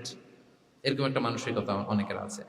কোনো মুফতি যদি এমন কোনো ফতুয়া দেয় যেটা সমাজের অধিকাংশ মুসলিম চেষ্টা করেও মানতে পারতেছে না, কঠিন হয়ে যাচ্ছে, তার মানে something is missing in the ফতোয়া, something is missing in the legal opinion, and the মুফতি should revise the issue again and again. তাকে আরো মুফতিদের সাথে রিভাইজ করতে হবে, আরো কিভাবে জীবন ঘনিষ্ঠ করে মাসালাটা দেয়া যায়, তাকে এটা ভাবতে হবে। কারণ আল্লাহ দিনের মধ্যে জটিলতা রাখেননি, কাঠিন্যতা রাখেননি। আমরা দিনকে কঠিনভাবে মানুষের কাছে উপস্থাপন করি, মানুষকে ভয় দেখাই, আমরা হতাশ করি, দিন থেকে ভাগাই। রাসূল সাল্লাল্লাহু আলাইহি ওয়াসাল্লাম বলেছেন, খবরদার দিন থেকে ভাগিও না, সহজ করে মানুষের কাছে উপস্থাপন করো, দিনকে জটিল করে মানুষের কাছে উপস্থাপন করবে না। তো তাহলে কনসিডারেট ছিলেন রাসূল সাল্লাল্লাহু আলাইহি ওয়াসাল্লাম, খুব উচ্চ বিবেক বোধ সম্পন্ন ব্যক্তি ছিলেন। একবার মাগরিবের সালাতে অথবা এশার সালাতে হাদিসে এসেছে যে ইহদা সালাতাইল ইশা মানে মাগরিব অথবা এশায় হাসান হুসাইন রাদিয়াল্লাহু তাআলা আনহুমাকে নিয়ে তিনি নামাজে গেলেন। নামাজের এক পর্যায়ে সেজদারত অবস্থায় ওনার নাতি হাসান রাদিয়াল্লাহু তাআলা আনহু ওনার কাঁধের উপরে চেপে বসলেন, দীর্ঘ সেজদা দিলেন। এরপর যখন নামাজ শেষ করলেন, সাহাবারা বললেন, ইয়া রাসূলুল্লাহ, এত লম্বা সেজদা দিতে তো কখনো দেখি নাই, নামাজে কি অসুস্থ হয়ে গেলেন নাকি? অথবা নামাজ চলা অবস্থায় কি কোরআনের আয়াত নাজিল হলো নাকি? রাসূল সাল্লাল্লাহু আলাইহি ওয়াসাল্লাম বললেন, কুল্লু যালিকা লাম ইয়াকুন, একটাও না, বরং ওয়ালাকিন নাবনি ইরতাহালানি, আমার নাতি আমার কাঁধে উঠছিল। ফাকারিহতু আন উআজ্জিলাহু হাত্তা ইয়াকদিয়া হাজাতা, আমি সেজদায় উঠতে গেলেই তো ও যে খেলতেছে এটা ডিস্টার্ব হয়ে যাবে, সো ওর যতক্ষণ না ওর খেলা শেষ না হয় আমি একটু ওয়েট করতেছিলাম। তার খেলাধুলা শেষে তার সময় যখন হয়েছে, নেমে গেছে, আমি তখন সেজদা থেকে মাথা উঠিয়েছি। কি কনসিডারেট ছিলেন দেখেন, কি উচ্চ বিবেক বোধ সম্পন্ন। অন্যের যাতে কষ্ট না হয়, অন্যের যে কোনো কনসার্ন, এগুলো সব তিনি খেয়াল রাখতেন। সো দাঈদের এরকম সিক্স সেন্সের অধিকারী হওয়ার চেষ্টা করতে হবে। আল্লাহ তাআলা আমাদেরকে তৌফিক দান করুন। কয়টা গেল? 9টা। আর একটা সর্বশেষ, এটা খুব গুরুত্বপূর্ণ, আপনাদের সাথে খুব রিলেভেন্ট। সেটা হচ্ছে প্রপার টাইমিং ফর দাওয়া। দাওয়ার জন্য টাইমিংটা খুব গুরুত্বপূর্ণ। প্রপার টাইমে যদি দেন, ওটা ক্লিক করবে, ওটা স্পার্ক করবে। আর যদি সময় মতো না হয়, ওটা কাজ করবে না। প্রপার টাইমে প্রপার দাওয়াটা দিতে হয়, সঠিক সময়ের অপেক্ষা করা, যখন সেই সময়টা আসছে তখন দাওয়া দেওয়া। বুঝতে পেরেছেন না ব্যাপারটা? একটা ছোট্ট উদাহরণ দেই। এক ইহুদি কিশোর রাসূল সাল্লাল্লাহু আলাইহি ওয়াসাল্লামের খেদমত করত। ইহুদি কিশোর, কোন ধর্মের কিশোর বলেন তো? ইহুদি কিশোর। প্রায় আসতো রাসূল সাল্লাল্লাহু আলাইহি ওয়াসাল্লামের কাছে, আসতো রাসূল সাল্লাল্লাহু আলাইহি ওয়াসাল্লামের সেবা করত, কিন্তু তাকে কখনো রাসূল সাল্লাল্লাহু আলাইহি ওয়াসাল্লাম দিনের দাওয়াত দেন নাই। ছেলেটা ইহুদি, কিন্তু তার সামনে কখনো দিনের দাওয়াত তিনি দেন নাই। তো একদিন দেখে যে ওই ছেলে আসে না, লাগাতার এরকম কয়েকদিন যাবত ওই ছেলে আর আসে না। তখন রাসূল সাল্লাল্লাহু আলাইহি ওয়াসাল্লাম খোঁজ নিলেন যে কি হয়েছে। তখন রাসূল সাল্লাল্লাহু আলাইহি ওয়াসাল্লাম শুনতে পেলেন যে ছেলেটা অসুস্থ। ছেলেটা কি অসুস্থ? আল্লাহর হাবিব সাল্লাল্লাহু আলাইহি ওয়াসাল্লাম তার বাসায় গেলেন, যে দেখলেন যে ইহুদি ছেলেটা বিছানায় পড়ে কাতরাচ্ছে, পাশে ছেলেটার বাবা। রাসূল সাল্লাল্লাহু আলাইহি ওয়াসাল্লাম তার মাথায় হাত বুলিয়ে দিলেন, তার খোঁজ খবর নিলেন। এবার রাসূল সাল্লাল্লাহু আলাইহি ওয়াসাল্লাম বললেন, আসলিম, মানে ইসলাম ধর্ম গ্রহণ করো। ফানাযারা ইলা ওয়াজহি আবি, ইহুদি ছেলেটা তার বাবার চেহারার দিকে তাকালো যে দেখে আব্বা কি বলে। বাবা যেহেতু দাঁড়ায় আছে, ফানাযারা ইলা ওয়াজহি আবি, বাবার চেহারার দিকে মুমূর্ষ ছেলেটা বাবার চেহারার দিকে তাকালো। তো বাবা বলল, আতি আবুল কাসিম, মানে আবুল কাসিম যা বলে তাই শোনো। রাসূল সাল্লাল্লাহু আলাইহি ওয়াসাল্লামের বড় ছেলের নাম ছিল কাসিম, ফলে ওনাকে আবুল কাসিম বলে মদিনাতে ডাকা হতো। আমাদেরও তো বড় ছেলে বা বড় মেয়ের নাম ধরে ডাকে না? ধরেন যে আপনার বড় ছেলের নাম আব্দুল্লাহ, তা আপনারা বলে আব্দুল্লাহর বাবা। রাসূল সাল্লাল্লাহু আলাইহি ওয়াসাল্লামকে মদিনায় বলা হতো কাসিমের বাবা। তো ছেলেটা যখন বাবার চেহারার দিকে তাকালো, বাবা বলল, আতি আবুল কাসিম, তুমি আবুল কাসিমের অনুসরণ করো, যা বলে তাই শোনো। ছেলেটা তখন পড়তে আরম্ভ করলো, আশহাদু আল্লা ইলাহা ইল্লাল্লাহ ওয়া আশহাদু আন্না মুহাম্মাদুর রাসূলুল্লাহ, মানে মুসলিম হয়ে গেল। রাসূল সাল্লাল্লাহু আলাইহি ওয়াসাল্লাম ইহুদিদের ঘর থেকে বের হয়ে আসলেন আর বললেন, আলহামদুলিল্লাহিল্লাযী আনকাযাহু মিনান নার, বুখারীর বর্ণনা। প্রশংসা সে আল্লাহর, যে আল্লাহ এই ছেলেটিকে জাহান্নাম থেকে মুক্তি দিয়ে জান্নাতি বানিয়ে নিল। দেখেন, রাসূল সাল্লাল্লাহু আলাইহি ওয়াসাল্লাম একটা প্রপার টাইমিং এর অপেক্ষা করতেছিলেন। এতদিন রাসূল সাল্লাল্লাহু আলাইহি ওয়াসাল্লামের ঘরে যে ইহুদি কিশোর খেদমত করে, কাজ করে দিয়ে আসে, একদিনও দাওয়াত দেয় না। রাসূল সাল্লাল্লাহু আলাইহি ওয়াসাল্লাম একটা ভালো সময় খুঁজতেছিলেন। শুরুতেই যদি দাওয়াত দেয়, ওই ছেলে আশাই বন্ধ করবে, ভাববে খাইছে, আমার তো ধর্মান্তরিত করতে চায়। ঠিক কিনা বলেন? যে আমার একটা ফেইথ আছে, সে তো আমার ফেইথ কেড়ে নিতে চায়, বা তার বাবাও ভয় পাবে। রাসূল সাল্লাল্লাহু আলাইহি ওয়াসাল্লাম যখন অনেকদিন তার সাথে মিশলেন, রাসূল সাল্লাল্লাহু আলাইহি ওয়াসাল্লামের ব্যক্তিত্ব, রাসূল সাল্লাল্লাহু আলাইহি ওয়াসাল্লামের কথা বার্তা, আচরণ, মানসিকতা সব দেখে যখন এই ইহুদি ছেলে, তার বাবা ইমপ্রেসড, এবং ছেলেটা শুয়ে আছে বিছানায় মুমূর্ষ, এই প্রপার একটা টাইমিং এর অপেক্ষায় রাসূল সাল্লাল্লাহু আলাইহি ওয়াসাল্লাম ছিলেন। যখনই সেই সময়টা এসেছে, রাসূল সাল্লাল্লাহু আলাইহি ওয়াসাল্লাম দাওয়াত দিলেন, মুহূর্তের মধ্যে ক্লিক। আল্লাহু আকবার। এই প্রপার টাইমিং এর অপেক্ষা আমাদেরকে করতে হবে। এই সুযোগটা কিন্তু আপনাদের আছে। আমি শুরুতেই বলেছি যে ডক্টর যারা, তাদের কাছে মানুষ কখন আসে? সুদিনকালে না দুর্দিনকালে? বলেন, তার বিপদ এর চেয়ে বড় বিপদ নাই। ক্যান্সার নিয়ে আসছে, ডায়াবেটিক্স নিয়ে আসছে, অসুস্থ, অসহায়, মানে ভাবখানা এমন, আপনি ছাড়া তার আর কোনো গতি নাই। ঠিক কিনা বলেন? এই প্রপার টাইমে যখন আপনি মনে করবেন যে now it's high time to give দাওয়া, জাস্ট ডু ইট। যখন মনে করবেন যে না, এখন একটা সুন্দর সময়, এখন বললে এটা কাজে দিবে, ওই সময়টাকে আপনি কাজে লাগান। তাহলে দাওয়া মেথোডোলজি সর্বশেষ পয়েন্ট হচ্ছে প্রপার টাইমিং ফর দাওয়া। যখন দাওয়া দিলে কাজে লাগবে, ঠিক তখন দিতে হবে। কি পারা যাবে তো ইনশাআল্লাহ? আল্লাহ তাআলা আমাদের সবাইকে তৌফিক দান করুন। তাহলে প্রিয় ভাইয়েরা, আমি একটু রিভাইজ করি আপনাদের সাথে কি কি নিয়ে কথা বললাম। প্রথমে আমরা বলেছি যে আমাদের মধ্যমপন্থী হইতে হবে, বাড়াবাড়িও করা যাবে না, ছাড়াছাড়িও করা যাবে না। আমরা কোথায় থাকবো? মাঝামাঝি। এরপরে আমরা বললাম ওরাল দাওয়ার চেয়ে প্র্যাকটিক্যাল দাওয়া, লিভিং দায়ী হইতে পারলে ওইটার ইফেক্ট অনেক বেশি। এরপর আমরা আল্লাহর হাবিব সাল্লাল্লাহু আলাইহি ওয়াসাল্লামের সিরা এবং সুন্নাহ থেকে 10টা মেথোডোলজি, দাওয়া মেথোডোলজি আলোচনা করেছি। তার প্রথমটা ছিল ভেরি সফট এন্ড মাইল্ড, দাওয়া ল্যাঙ্গুয়েজটা সফট এন্ড মাইল্ড হতে হবে। 2 নাম্বার, কোশ্চেন থ্রো করতে হবে অ্যাটেনশন ড্র করার জন্য। 3 নম্বরে, visual explanation to make the দাওয়া মোর ইফেক্টিভ এন্ড প্রোডাক্টিভ। তারপরে 4 নাম্বার, গ্রাজুয়ালিটি, ধীরে ধীরে, ধাপে ধাপে, একবারে সব চাপিয়ে দেওয়া যাবে না। 5 নম্বরে, ইমোশনাল ইন্টেলিজেন্স ইউজ করতে হবে। 6 নম্বরে, ফুল অফ লাভ, দাওয়া should be full of love. 7 নম্বরে, কাউকে শুধরে দিতে চাইলে লজ্জা দিয়ে অন্যের সামনে শুধরে দেওয়া যাবে না, রাসূল সাল্লাল্লাহু আলাইহি ওয়াসাল্লাম যেভাবে শিখিয়েছেন ওইভাবে কারেক্ট করতে হবে। 8 নম্বরে, দাওয়া should be applied in yourself, আগে নিজের মধ্যে। 9 নম্বরে, কনসিডারেট হইতে হবে, উচ্চ বিবেক বোধ সম্পন্ন। 10 নম্বরে, প্রপার টাইমিং, ঝোপ যে কোপ, বাংলা একটা কথা বলে না, কি বলে? ঝোপ যে, তার মানে সময় মতো, সময়ের 1/4, অসময়ের সময় মতো। যখন আপনি মনে করবেন it's high time to give দাওয়া, ডু ইট, এটা করেন। এইভাবে আল্লাহ রাসূল সাল্লাল্লাহু আলাইহি সাল্লামের দাওয়া মেথোডোলজি ফলো করে যদি আমরা দাওয়া কাজ করি, দাওয়াটা প্রোডাক্টিভ হবে এবং খুব ইফেক্টিভ হবে। আশা করি আল্লাহর হাবিব সাল্লাল্লাহু আলাইহি ইসলামের এই যে দাওয়া মেথোডোলজি, এবং এটা কিভাবে আমাদের সাথে রেলেভেন্ট হতে পারে, কিভাবে এটাকে আমরা ইফেক্টিভ করতে পারি আর প্রোডাক্টিভ করতে পারি, এই ব্যাপারে আপনারা একটা মোটামুটি ধারণা পেয়েছেন। আল্লাহ তাআলা আমাদের সবাইকে কথাগুলো বুঝার ও আমল করার তৌফিক দান করুন। হাযা মা ইনদি ওয়াল ইলমু ইনদাল্লাহি আলাইহি তাওয়াক্কালতু ওয়া ইলাইহি উনীব। আসসালামু আলাইকুম ওয়া রাহমাতুল্লাহি ওয়া বারাকাতুহু।